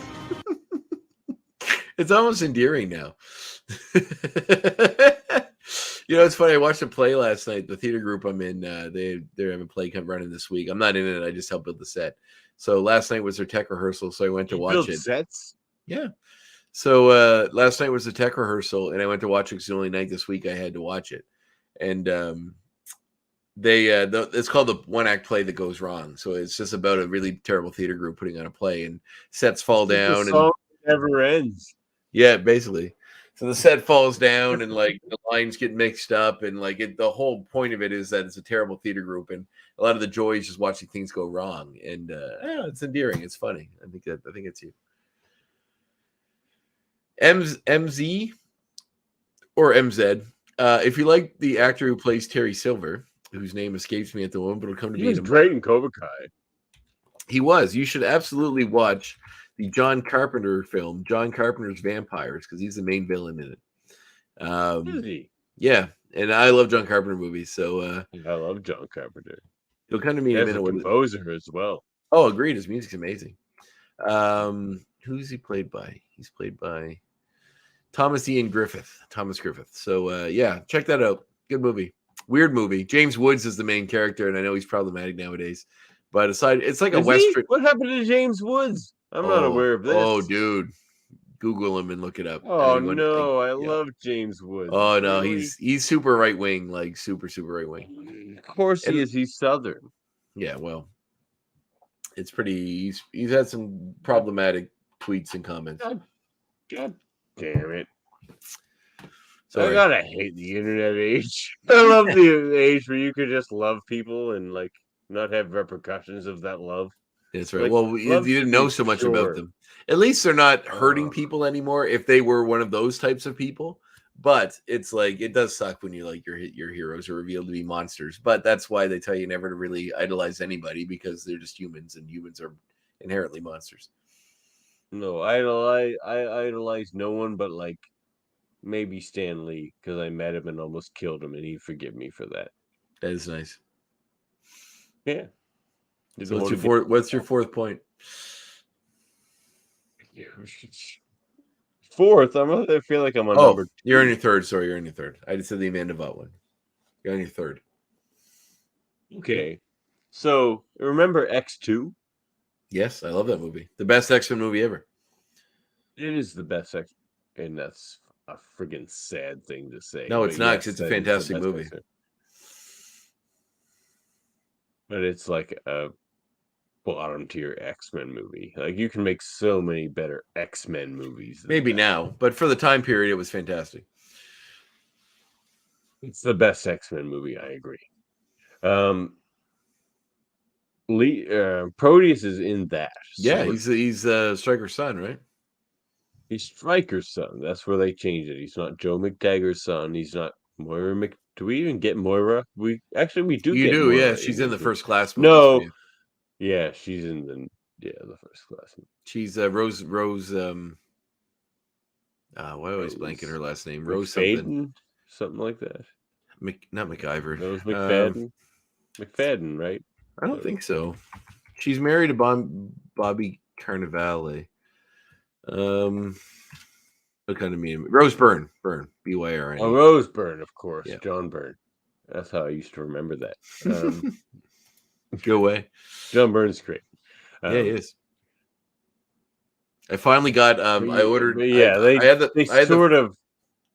had the first ahead. omnibus of John Byrne's Run of the Fantastic Four, and I've been trying to get a second one forever, but it was out of print. It's fantastic. But they recently re-released when you get it. to the issue where Johnny there's that kid who's dying. Oh my god, I have that. Well, I have his entire run, and I have a bunch of John Burns stuff. Almost all of his comic output, I think. But I have his entire Thing series and his entire Fantastic Four series. So I want to go through all those soon. Maybe we'll get to the Fantastic Four 90s cartoon and we can talk. It's like one season, didn't it? Yeah. So was Iron Man. So was Hulk. Everything but X-Men didn't last. Actually, I think the Silver Surfer cartoon would be fun, but hardly anybody's seen it. But it's on Disney Plus, so there's that. Oh, I love that cartoon. It's not very long. It's so weird and cool. It's almost like a Jodorowsky in Marvel cartoon. It's very weird, but it's cool. Silver Surfer is that. Yeah, that's what I mean. So that's why I love Silver Surfer. Mm-hmm. I think Dan Slott maybe wrote the best Silver Surfer around. I love the Dan Slott Silver Surfer. Yeah, I agree. Well, Dan Slott basically turned Silver Surfer into Doctor Who, which I was very much excited for. Oh. No, it was good though. Why would you ruin that for me? It's true though. They gave him a companion, and he went around the world like I know. Yeah, it was great. Okay, I loved it. Right. You're right. I'm not making fun of it. It's fantastic. I love Doctor Who. You're right. They did make him Doctor Who, didn't they? But it's great. It's not a comment on how bad it is. It's a comment on how great it was. It's great. Okay, as long as it's a comment on how great it is. It sure is. Okay. Whose point is it? My God, we're tangential tonight. Third one? It's you. Or you or me? Well, I'm on my fourth one. You. It's me. Okay. This episode is a very strange, otherworldly, almost like Edgar Rice Burroughs kind of reality shaping, strange alternation. It reminded me a little bit of a film called Naked Lunch, based on. Oh my God, Naked Lunch! I watched for the first time when I was like freaking 9 years old. Yeah, well, Peter Weller's that's not the right age to watch Naked Lunch. It sure is not. Also, kind of reminded me briefly of like Cronenberg as well. So like Videodrome. Or any of those sort of movies. So like the strange. You know what? Is Videodrome a good movie? Yes. Is it? Yes. Is it? Yes. Have you watched it? Yes. Yes. I've seen most Cronenbergs, and half of them aren't good movies. Oh my God! I'm gonna bitch slap you. What ones are not good? And I'll tell you why you're wrong. Oh, you guys didn't like Crash, did you? Crash is horrible. No, it is not. I mean, Eraserhead is good. That's David Lynch. That's not Cronenberg. Oh, crap. We'll get back to this subject. Scanners. Oh, I like Scanners. Of course you do. This is amazing. Existenz. The Fly. Videodrome. No, Existenz is not good. Yes, it is. Existenz, man. David sorry, what's his name? No, Existenz is not good. Existenz is fantastic, and I'll tell you why. Didn't he do what's it called? Like Scanners or something? We just did that. Yeah, Scanners. The one that no, not Scanners. The thing with the little like robots that try to kill everybody. No, I don't think so. His stuff's mostly body horror. He did The Brood, which is fantastic. Rabid, Shivers. Those are his early movies. Crash. Oh, Shivers. The Fly. That's the one with the apartment building with the weird little bug things that go into your brain and make you want to just like have sex and fuck up people. Yeah, it's like the Tingler, but sexier. Yeah, it was kind of like the Slither, the James Gunn movie, but like way. I love Slither. Me too. No, Cronenberg can do no wrong in my mind. Existenz, Chris Nolan. Oh no, he was in Star Trek Discovery. Yes, he was, and he was also in Jason X as an actor too, which is funny. But Christopher Nolan. Oh, you know what? Jason X is better than it should be. it's fun in a ridiculously bad way. But Inception, the Christopher Nolan movie, owes a huge debt to Existenz. Huge debt. Because that movie, like Jude Law in Existenz, that whole concept of being within a video game and not knowing if you're in or you're out is mined deeply. Like I watched Inception, and then I went home and I watched this, and I watched Existenz like a few days later, and how deeply connected and close those movies are It's Nolan. Nolan definitely watched that movie and took notes. It's Johnny Mnemonic, man, and that shit came out in like 1992. It's way before, but yeah, that's true. All right, point 4. I like the weird Cronenbergianness of this episode. That's my point. You got a point 4. Louis-son Swank has to meet Daniel if 100%. Yeah, agreed. Because it would be like a whole part of Miyagi's life that Daniel didn't know. So like that would be interesting. Yeah, that would be interesting. Shit, they could mine an entire another season of Cobra Kai out of that. Man, I love Cobra Kai. The music and everything too, like the 80s music and stuff. Cobra Kai is so good. All right, 4th point, Devin. Sam says we should do Spider-Man the animated series. 1980.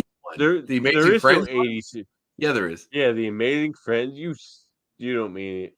Look, Sam, I know you're young, but I think the series you're talking about is from the 60s. No, the series you're talking about is from the 90s.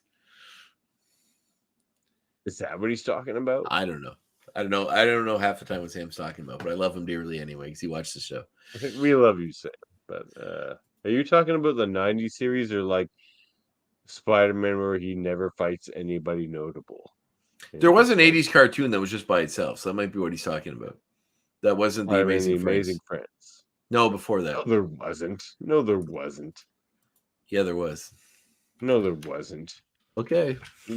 Look, you look that up. I will. It went from Spider-Man, the classic 60 series, to Amazing Friends. You might be right, but I thought there was another series. That. Oh no, I'm mixing it up with the live-action Spider-Man show from the 80s, the one with Nicholas Hammond. You're right. Yes, you're right. No, that's terrible. No one should watch that. Okay, so my next point is talking about Proteus. Proteus in Greek mythology. You already did this one. Poetical man of the sea. You already did this one. No, I didn't. No, I didn't. You did. It was your second shepherd point. Of sea flocks. He was the subject of the sea god Poseidon.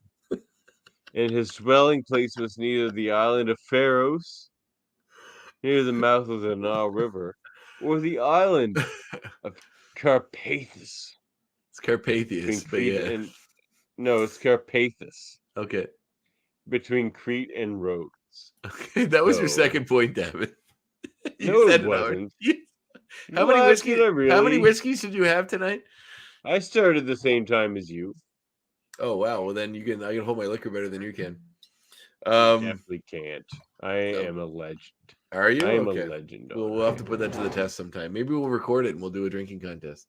Not sometime. You, me, and Murphy are having to eat and drink off here in the next couple of weeks. That's true. We should definitely do that. You did do that one already, but that's fine. I'll let it slide. My final point was all of those guys. Yeah, really? Well, what else do I have here? It's totally fine. I can't believe I said no. I didn't get into that mythology. Devin, you totally did. You totally did. I just listened to you say it like two points ago. Well, I apologize. It's my birthday. It is his birthday. So my final point is all of those aliens. I'll save this for the last. I thought it was cool. All of those creatures in the bar. Do you remember the bar? All those weird, crazy creatures that were hanging around? Mutants and shit. They weren't mutants. They're actually a group called TechNet, who is a group from Marvel Comics. They usually appeared in Excalibur. TechNet made up their group of bounty hunters from extra dimensional. They're extra dimensional bounty hunters. That if you look at all of those characters, they were all there. There was Body Bag, Thug. Pharaoh Squared, Waxworks, Gatecrasher, Ring Toss, and Fascination, which is where I got Fascin Andre from. Those characters. Okay, about time we got an explanation for that. Exactly. So it was because of TechNet. All of the people in the bar were TechNet members. Excalibur comics were so weird. I know, especially when Alan Moore is writing them. But anyway, fantastic. Alan Davis did most of it. Well, Alan Davis did the art. Yeah. No, Claremont did the initial writing, and then Alan Davis always did the art. Oh, okay. He did write it eventually, though. They were created by him. Alan Davis in Captain Britain. Yeah, before the Captain Britain. Well, Captain Britain was written initially by. They did Yeah, Yeah. in the They showed up a lot in the UK American, the Marvel Comics UK division. But yes, they are established characters. So, which the UK division was basically just Captain Britain and the Hulk. no, they actually. I have a comic. I have to go grab the graphic novel next time. But it's the I got it when I was in Scotland or Ireland, and it was a collection of all of a bunch of Marvel's UK. Marvel had a line of UK specific comics. They had 4 separate characters that are their own comics, and I have Hulk was one of them, right? No. They were unique to. There were new characters that were made for the Marvel UK line, and Captain Britain. This was no, it wasn't. They're all new characters. It wasn't anybody that showed up in the Not regular even Marvel Captain comics. Britain. Nope. I'll have to go find it, but it's it has all of these characters that were only UK exclusive Marvel characters that were new to just that series in the 90s. I think it was early 90s. Union Jack? Like No, who? I got to go find it, but I'll find it for you at some point. Make that a freaking recommendation here in the next couple. Well, I don't have the book. I'll bring it next time. I believe that MZ says I believe it was an 80s Spider-Man that looked like it was made in the 60s, but the 90s is by far. No, there wasn't. There was, unless you're talking about Spider-Man and his amazing friends, there wasn't. Like, I don't know what you're talking about, MZ. All right, so I found the comic. It's called Marvel series. So the collection I have is called Marvel Frontier Comics. It's a forgotten gem from Marvel UK. It was Bloodseed, who's a barbarian character. There was Conan, Child of the Voyager, James Owl. The comics were called Children of the Voyager, Dances with Demons, Mordegon Goth, who is like kind of a Constantine character. Terrible. Immortalis, Bloodseed. God, they sound like rip-off Marvel characters. Well, they're not rip-offs. They are Marvel characters, but they're Marvel's UK division, so they're unique to that.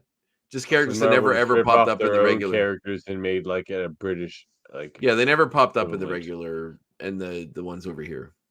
It was kind of capitalizing on the UK fans, but I believe Mephisto and other characters from Marvel Comics do appear in them. So there was a slight connection. Did you hear that the next Marvel Halloween special is going to be a Mephisto special?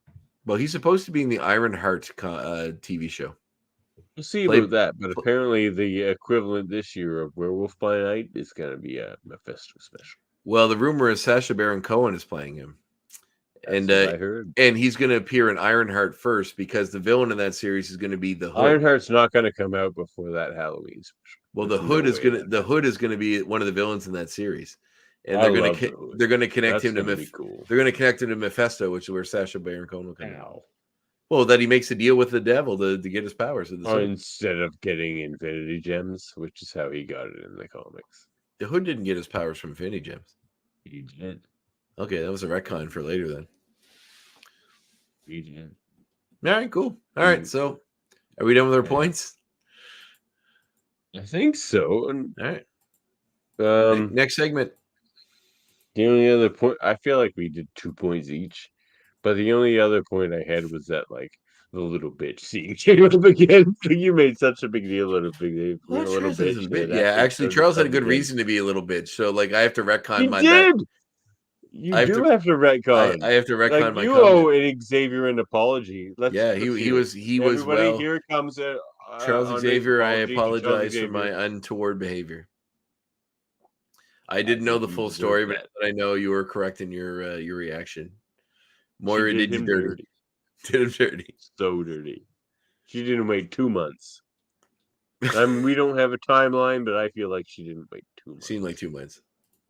It seemed like 2 months. All right, next segment. MZ says, "You're right, my bad. It was Spider-Man the Amazing." Yeah, no, you're totally right. Exactly. And that was from the 70s, MZ. No worries. You're probably a young man. You know what? I wasn't born in the 70s either, so don't worry about it.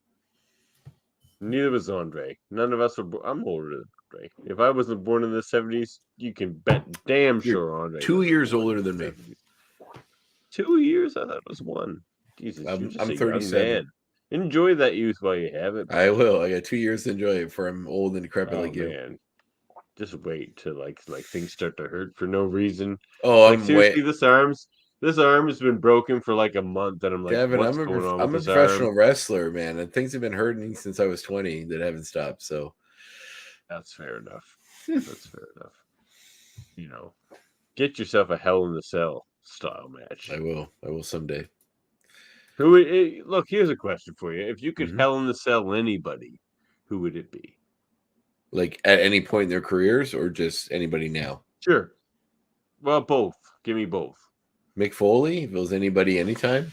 Oh no, that's too easy. Get out of here. The Undertaker. No, come on. What do you want me to pick? I'm giving you the ones I Entertain want. the people. Undertaker. Like that's the Hell in the Cell match that happened already. Like, Okay, Kurt Angle is my favorite wrestler of all time. So Kurt Angle. Why is Kurt Angle your favorite wrestler of all time? He was the best technical wrestler. He was great in the mic. He was a good villain. He was a good bad guy. He was the best at everything he ever did. So that's pretty good. So you and Kurt Angle in a Hell in a Cell. Sure, I'll do it. 100%. Fuck, I'd watch that. I don't even man. watch wrestling anymore. You don't wrestle the fuck out of me, but it would be fun. Oh, but you're bigger than him. Probably not by a lot. Yeah, you were. Yeah, you were. Yeah. He's not a big All right, dude. segments. He's Let's like- go. I want to go to bed at some point tonight. No, you don't. We're like rocking it out hard tonight. Okay. Oh, this is like your party? Right. If this is your birthday party, let's go to the ball. I've already watched you get Well, drunk. look, so we can go look. further. I've been sick for the past like 5 days, so this is my birthday party. Syphilis? Like, you're the no. I have like look, I have a baby. I have a baby that goes to daycare every time she comes home. I am infected with. Honestly, I have a friend who I had a friend who just got married, and his wife had 2 kids before, and he's sick like every second week.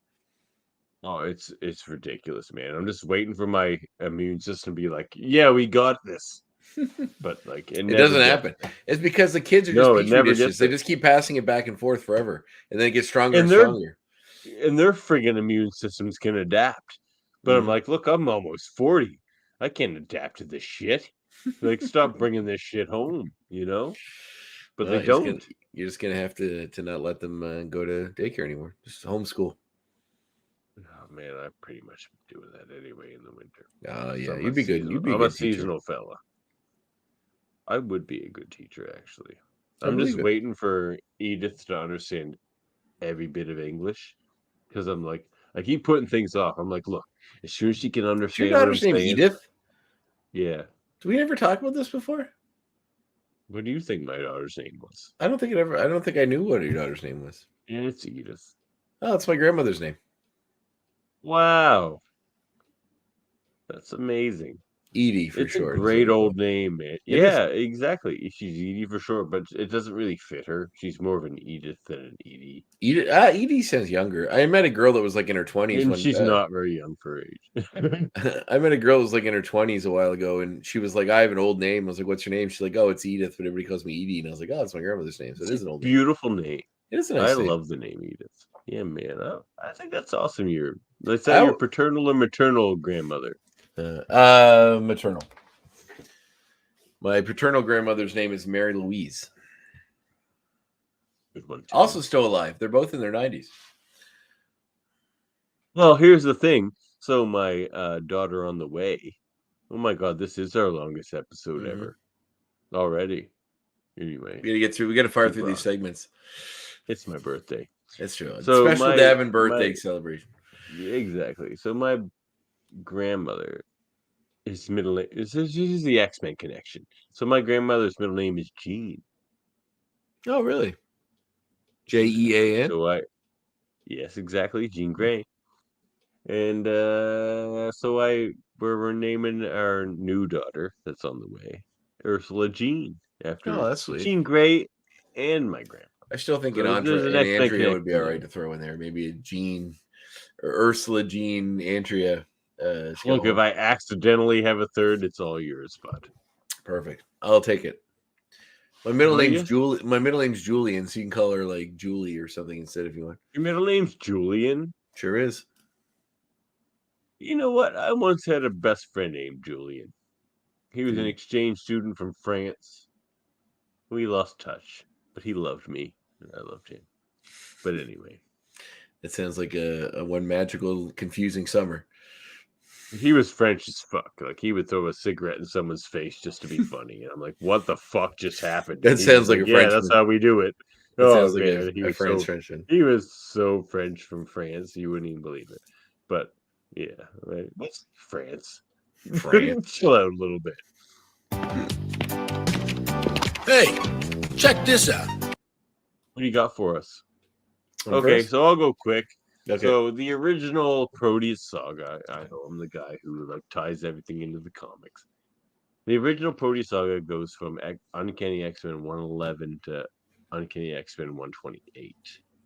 And I only have one comic from that era, and that is Chaos in Canada, Uncanny X-Men 120. Nice. I like whenever they And go to honestly, Canada. it's a bit of a tangent, and it doesn't have much to do with Proteus, but it's part of the Proteus saga. So if you get the epic collection of the Proteus saga, this is in it. But so read the Proteus saga. I'll have another Proteus recommendation next week where we talk about Proteus Part 2. But read the original Proteus saga, Uncanny X-Men 111 to 128. Excellent. You don't see him again for a long time after that. All right, I tried to pick something that was relevant to, be careful what you wish for, having too much power, that kind of thing. So what I landed on was a series that I have a great fondness for. I'm afraid to reread since I bought this collection because I don't know if I would like it as much as I did when I was younger, but it was Marvel Comics Darkhold, in which a small demon character. Afraid to reread that? A little bit. I have such fond memories of it. Yeah, exactly. Yeah. That's why. I mean, just glancing at the art reminds me of the 90s comics. So Honestly, it was the 90s art is what made me fall out of the 90s comics. It was basically Marvel saw X-Files doing well on television and said, let's just do our own version of this. And they did. Written by Chris Cooper and J.M. DeMatteis, who is actually a cool writer. And then a bunch of different artists. But J.M. DeMatteis does a lot of good stuff. He did that how you Spider-Man pronounce for it? a long time. Is that how you pronounce it? DeMatteis, yeah. Man, I've been pronouncing it wrong my entire life. DeMatteis. I've corrected you a few times in this regard. Look, never. I have an uncanny ability to understand name pronunciations. I don't understand where it came from, but I've always had that ability. So the basic idea behind the series was there's a group, a book which has appeared in Marvel Comics, most specifically recently in the Doctor Strange movie called The Darkhold. It was shown in the WandaVision show as well. And the Agents of S.H.I.E.L.D. show. Yeah, but that's out of canon that's a parallel universe according to. I feel like they're bringing everything back in. Yeah, but it exists, but it's another timeline. Characters. We'll see about that. Because in the regular Avengers movies, Coulson has been dead the whole time. He's never come back. So that's all side story. But the idea that this book, the Book of Sins, I think they're gonna redo all of that. Maybe. I don't know. I don't want to see them do a Flashpoint and restart everything. I'd rather them just have a Secret Wars with parallel universe version. No, they're not going to do a Flashpoint. They're going to be like, this was always the case in the first place. Nah, I don't think anybody cares enough about Agents of S.H.I.E.L.D. for them to bother going back and do that. The show's there. If you like it, go watch it, which is fine. It's a great show. I watched it. I liked it. But in this series, basically, there's this small dwarf character who shows up and gives random people who are having troublesome lives a page from this book called the Book of Sins, the Darkhold. And with this page, people can alter their reality and get their dreams. But it's one of these be careful you wish for situations where having the page gives them powers and allows them to alter their reality in a way that makes their lives better, seemingly.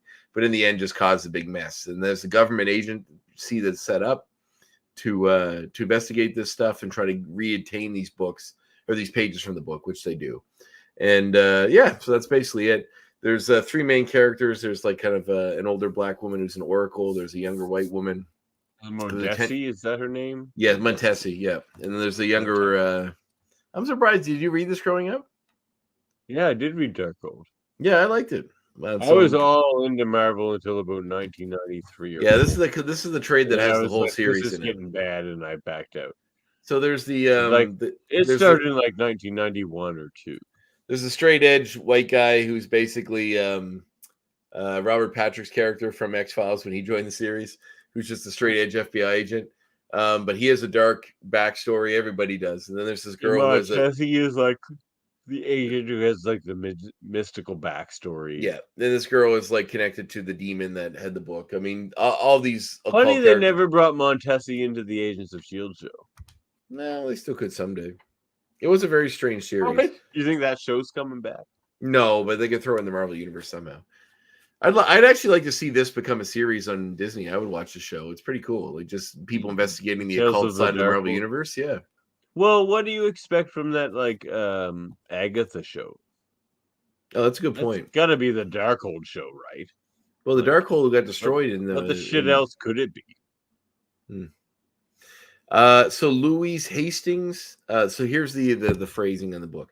And when the once you get your hands on the Darkhold, you'll be dying to read what's inside. And when long lost pages of the Book of Sins begin to resurface, cursing those who read them with vicious twists on their secret desires, it's up to Victoria Montesi and her Darkhold redeemers, Sam Buchanan, who's the FBI agent, and Louise Hastings, to keep them out of the wrong hands. At the mysterious Darkhold dwarf spreads chaos and powerful pages wreak havoc, the Redeemers set a little help from Doctor Strange, Ghost Rider, and their fellow Midnight Suns.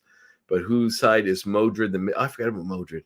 Modred the Mystic Gun. With dynamic forces on the rise, can the Redeemers prevent the rebirth of Chthon? How do you pronounce that one? Chthon. Oh, okay, good. I was right on that one. Because it sounds like Cthulhu. When I was a kid, I always thought Chthon. No, it's Chthon.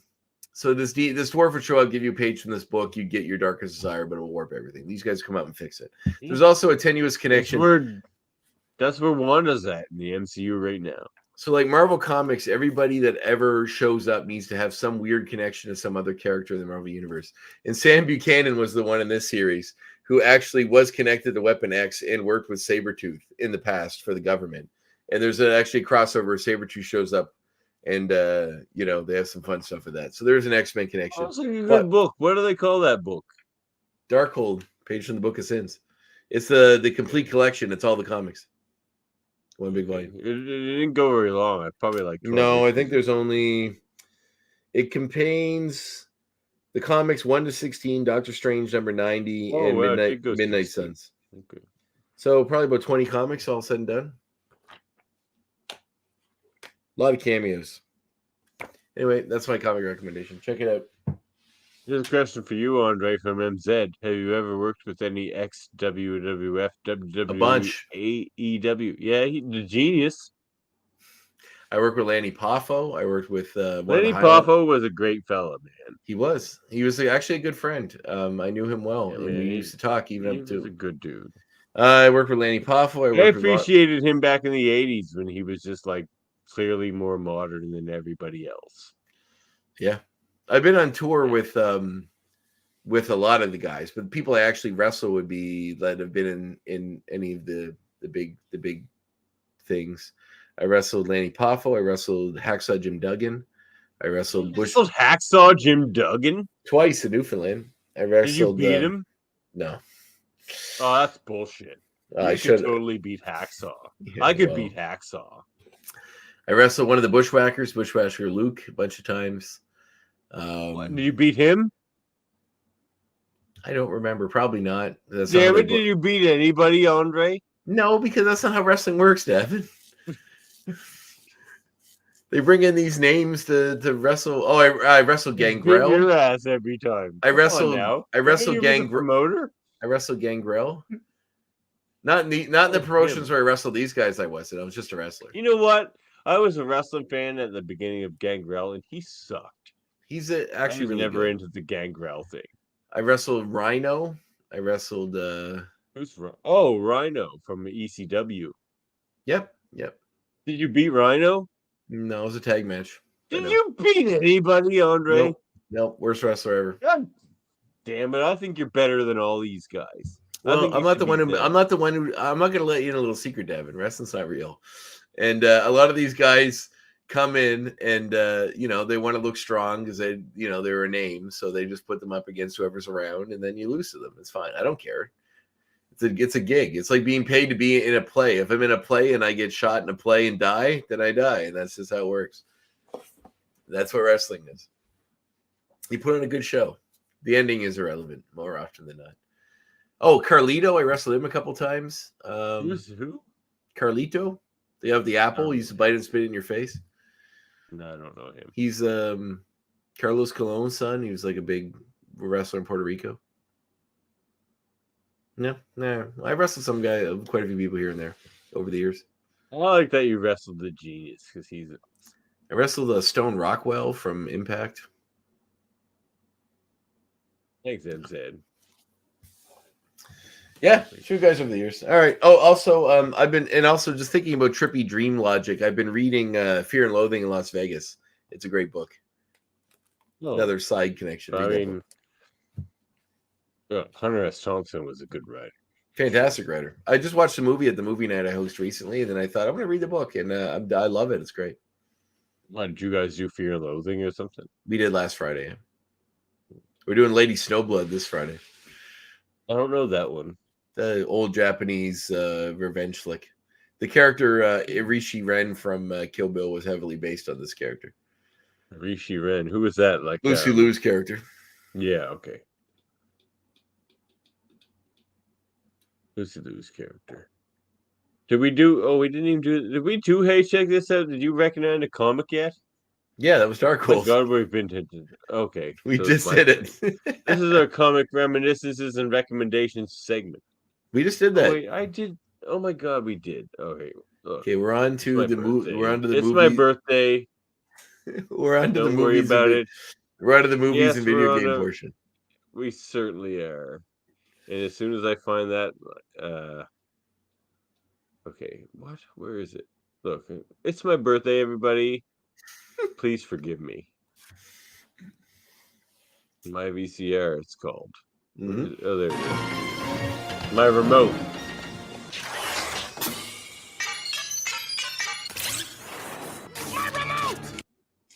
I'm interested where your remote's going to go tonight, Andre. Well, I actually don't have. I don't actually have a physical copy of this, but I have a sort of tenuous connection. So there was an old TV series back in the day, hosted by a certain gentleman named Rod Sterling, that was very popular. You're talking about the Twilight Zone. Twilight Zone, man. Rod Sterling's one of the best writers of all time. 100%. So this series was very progressive, and he did a lot of amazing episodes in this show that you know, have permeated in culture and kind of stuck in and spawned off tons of other sort of one-off shows. Man, people should be praising Rod Serling. 100%. I actually really enjoyed Jordan Peele's take on it that they did a few years ago, which is well. I haven't seen that yet. It was good. I do like Jordan Peele. So. But there was a particular episode in this show which was relevant to the connection to this episode of the X-Men show, which was about the kid, the town where there's one kid that can control reality. Everyone was, pardon? The cornfield? No. Wasn't that from Children Send of the him to the cornfield. That's Children of the... Oh, yeah, that's right, that's right. What was the name of the episode, though? It was like the kid who was everything. Not the one you're talking about? No, you're right. Starring Bill Mumy? Yeah, that episode. I can't think of the name of the episode, but there's an episode of the show where there's a kid that has these powers, and the whole town's afraid to offend him because he will, fuck them up in different ways. To the cornfield. However, they did revisit it in a movie, which is what I wanted to take Joe Dante's segment of the Twilight Zone movie. So if you want, my movie recommendation is the Twilight Zone film and the Joe Dante segment about this kid with these powers in this whole town. Is that the one that had the Stephen King playing the hick? No, that was in Creep Show. Different movie, but also a really good movie and fun movie. I might show that this year. The movie nights I host for Halloween. One. It's a good one. Yeah, so check that out. The Twilight Zone movie has got segments by Joe Dante, John Landis, and some other big name people in it. So check it out. But anyway, the Joe Dante segment is the one about the storyline. And in fact, on the new Twilight Zone series, they do a sort of takeoff on it where a kid gets elected president. And they're sort of making fun of Trump in it, but it's very good. Jacob Tremblay plays the kid, and it's good as well. So check it out. To say any kid elected president would do better than Trump. We'll see. No, we'll see. No, I agree with you. I mean, Trump is a child. It's the same difference. No, he's a shitty child. There's children. My child is way better than Donald Trump. What were you doing? Playing with matches?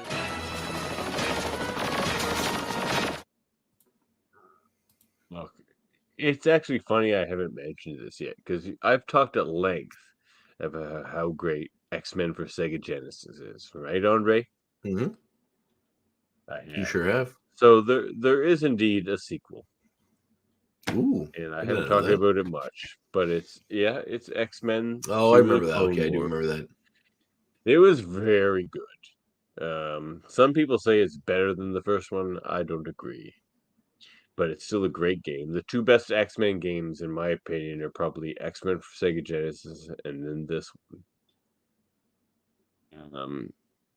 Yeah, check it out, everybody. Like, buy a Sega Genesis and some old cartridges or whatever, like Sega Genesis Mini or whatever exists these days. Get it, get some X-Men on it, and have a good time. I think Spider-Man and the X-Men was my favorite X-Men game, but only because It's like Spider-Man was not in it. nearly as good as these two games, or even X-Men Adamantium Rage. Spider-Man and the X-Men was not as good as it should have been. Yeah, that the And I had it for Game Boy. Wolverine's second level, you have to fight Juggernaut, was impossible to beat. It just wasn't very fun. Yeah, that's the problem with it. With Spider-Man and the X-Men, it just wasn't very fun. Whereas, like, the X-Men games for Sega Genesis are super fun, and so was Adamantium Rage. The only problem with Adamantium Rage is it's only one player, and I hold serious bias against only one-player games. Yeah, that's fair. It's like video games are for like having fun, or like why not just watch a movie? If you're gonna be by yourself, just watch a movie. Yeah, sure. Yeah. Playing games is for like friends, man. It is a nice way to connect. That's what I feel like modern video games is forgotten. Modern video games are like one-player experiences that last for like too many hours. Where you could just I recently got into like the games that are kind of like playing a movie. You have to make decisions and that progress the story in different ways depending on whatever you do. That's what my partner likes, those types of games. I played Until Dawn, and I like that game a lot. And then I got the new one, The Quarry, by the same company, and I'm really digging it. They're fun games. If you like horror movies, it's like playing a really good horror movie and like having a part in it. So it's interesting. I feel like that's a good but it's it's almost like watching a movie for that video games is to play horror movies in a video game form. I think that's a really good avenue. Yeah. Well, we're getting there. We're getting to the end of this. Oh, so what else do we have left? Oh, there's one segment we have to do tonight, Andre. That's it. The game? Well, you'll see. No, we did that already, right? We didn't play a game. Yeah, I said X-Men 2. Oh, the game. No, it's not the game. Okay. Give me a second. I'm what were you doing? Playing with matches? What? No, we did that already, Cyclops. Get out of here, Cyclops. You haven't been in an episode in like 10 episodes. That's true. He hasn't been in an episode in quite a while. Cyclops. Seriously. Yeah. Or Jean Grey. Leader of the X-Men? Of the X-Men. You're leader of the X-Men and you never show up for work? Come on. He's got his wife back from being possessed by Phoenix, so they're just boning hard. Hey, look who I found coming to join the party.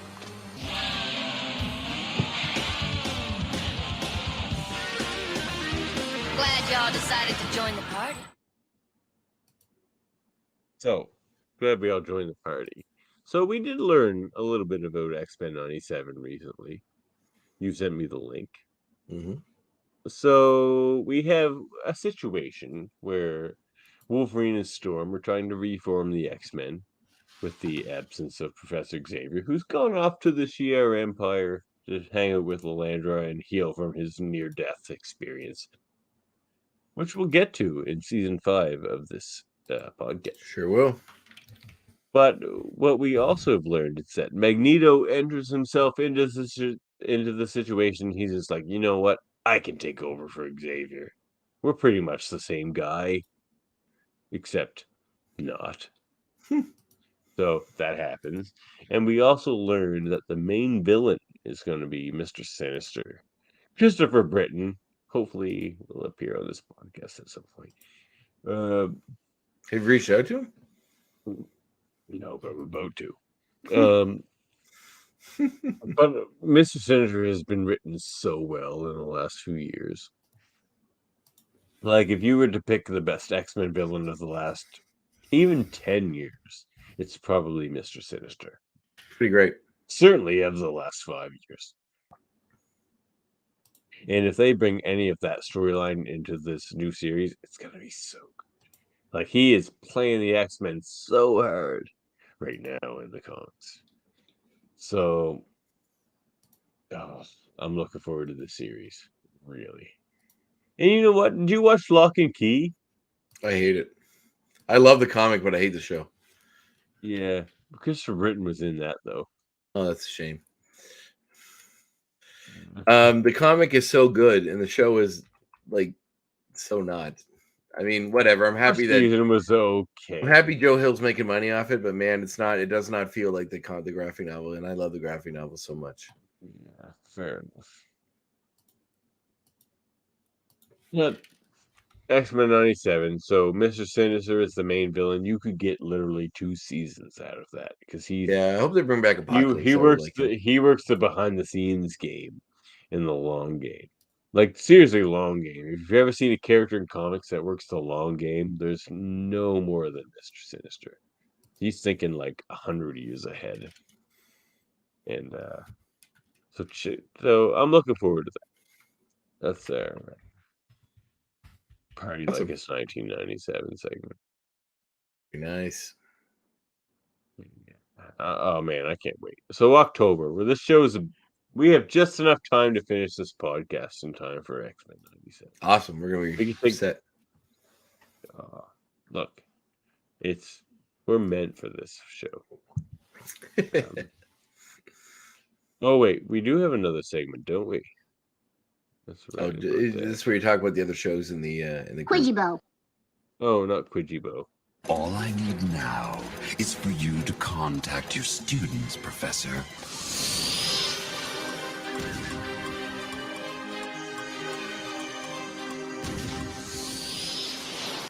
We ain't talking about all the other shows in the United Federation of Podcasts? No. All right. Well, check out my other show, the Graphic Histories Podcast, this Friday. That's not the homework. That's before this usually. So you don't need to hit the segment. I'm just saying, go check that out. I have Robert Maillet on at this episode, which is coming up, who is in 300, and Robert Downey Jr.'s Sherlock Holmes and Pacific Rim. Great talk, great chat. A legendary figure here on the East Coast. That's true. Former WWE superstar as well. We talk about wrestling, why he was. Bruce Pritchard recently said in an interview that he was too nice to make it in the WWE, and we talk about that. I agree, he was. I know, but why would you want with that? Because I agree that that's the case. Yeah, well, we discussed. I saw him wrestle in the local scene here quite a few times. No, he's fantastic. And knew his character well. But yeah, we talk about that. We talk about working with Guillermo del Toro. We talk about working. There's a movie that I think a lot of people slept on that he was in. Oh, hey, Lebowski. Immortals. Hey, Lebowski. Yeah. Did you hear the episode I've never already? Seen Immortals, but based on your. I posted on Facebook. I want to go see it. Yes, Lebowski. We got the vet sent me a the remaining kitty story. I know. It's all right. The vet sent me the Klaatu's paw prints today, so it was an emotional day. Oh, I have a kitty in a box upstairs. Really? Still the one that died before Millie? Yeah. Oh, why is he still in a box? You can't bury him in the winter? No, because it's like keep it cremated in a box. Oh, he's cremated. Okay, we didn't say cremated. You just said in a box. I thought you had like a frozen cat in a box. Okay, I was going to say, is it in a freezer? Like, what are you doing? Yeah, we're waiting for Klaatu's ashes to arrive. Jen has Presley's, but I might hold in her office, but I might put Klaatu's in here because he was kind of my boy. But Lebowski's still here. So, anyway, check that out. Robert Maillet's interview drops this Friday. Great episode. This is episode 96. I'm getting really close to episode 100. So I'm trying to figure out something special. What are you going to do for episode 100? Is it going to be I don't know. There's a lot of pressure. I feel like I got to get somebody important, but I don't know. It's tough. So me and you. Let's do this again. Drink and then go off on tangents for 2 hours. Actually, you know what? I would like that. Here's a good episode. You and me yell at Murphy for an hour. You know what? I don't want to shut on Murphy. I like Murphy, but I feel as I though like for Murphy guy, too. I've known him for 20 years. that's true. I'm looking forward to meeting him in person. Actually, Yeah, we're gonna have dinner here real soon. When's that happening? yeah. Well, let me know when he lands, and we'll play tonight. So anyway, yeah, check that episode out. But anyway, your homework is to watch episode 2 of this two-parter, which is season 4, episode. Jesus, what episode was this in season 4? I closed down my 11. link to the Disney 11. Plus. Episode 11. This is 11. Yeah.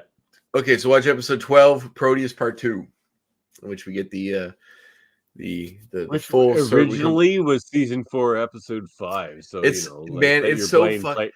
It's so fucked. Like I have to look at I have to go on Disney Plus and look at what their order of episodes is to know what the right order is, because it's different on almost every website. There's never been a series as discombobulated as this series. Well, I'm glad Disney put it right, but it still fucks you up when you're trying to find stuff online. It really does. But anyway, yeah, go watch episode 2 to be ready for next week. MZ says he badly wants Strife. Yes, that's a good. Strife would be a good villain we haven't seen yet. If we're gonna focus on Cable, certainly go Strife. Well, we have a 4-part Cable specific episode coming up at the end of the season, so. Are we really? Yeah, the one with the Apocalypse one. Yeah, but it's got what do you call it? The Phalanx and a bunch of other people. Forge is in it again. It's a bunch of people. Phalanx comes later. Oh, is that season 5? Yeah. Okay. Then yeah, it's Apocalypse Cable episode. And we never had Nate Gray on the show, have we? It's recommended that Weapon X Lies and videotape be watched before the Lotus and Steel. Really? Not according to Disney Plus, but yeah. What look, MZ, we're gonna follow the Disney Plus order, but if you turn out to be right, we'll give you. Well, we'll chat about it. That'll just make it more interesting. Yeah. Because supposedly they corrected everything, so we'll see. Nate Gray's never been in this series, right? The X-Man. You know what? I hate Nate Gray. Nate Gray is the worst character ever. I want to see. X-Man Dan, friend of the show, who's been on the show before. Yeah, I like X-Man Dan. And we fight about how good or not good Nate Gray is all the time. He was a very 90s character. But I want to see. I want to see Onslaught. I really want to see Onslaught in this series. We definitely are going to see Onslaught. We got to see Onslaught. We got to. You'd think. Like Xavier could always come back that way. Yeah, bring back like Magneto, and then like Magneto or Xavier comes back from the Shia Empire, but just this is like psychic form. Who knows? There's lots of ways to make that happen. 100%. 100. Yeah. Oh my god, this is our longest episode. By Sure is 45 minutes. All right. Let's wrap it do we have anything else? Yeah, let's wrap it thank up. you for coming. If you support the show at Patreon/X-Men Review Show, contact us at xmenreviewshow@gmail.com. Or you can follow us on YouTube, Facebook, or Twitch. Find our audio-only version wherever you get your podcasts. And please like, review, and subscribe. And we are a proud member of the United Federation of Podcasts. This is our longest episode ever, so I'm going to power through all this stuff. Here's a United Federation of Podcasts right there. Look at it. It's gorgeous. Andre came up with that nice logo there. We have Hold Up, a movie podcast, which we talked about a ton tonight. There's also Super Mater Brothers, where they talk about reality shows. And you know what? The Mater Marvel Society, where we review Marvel things here in the Super Mater Brothers format. And also, hey, Andre. Yo. Hold on, I'm going to fire that up. 1 sec. Yeah.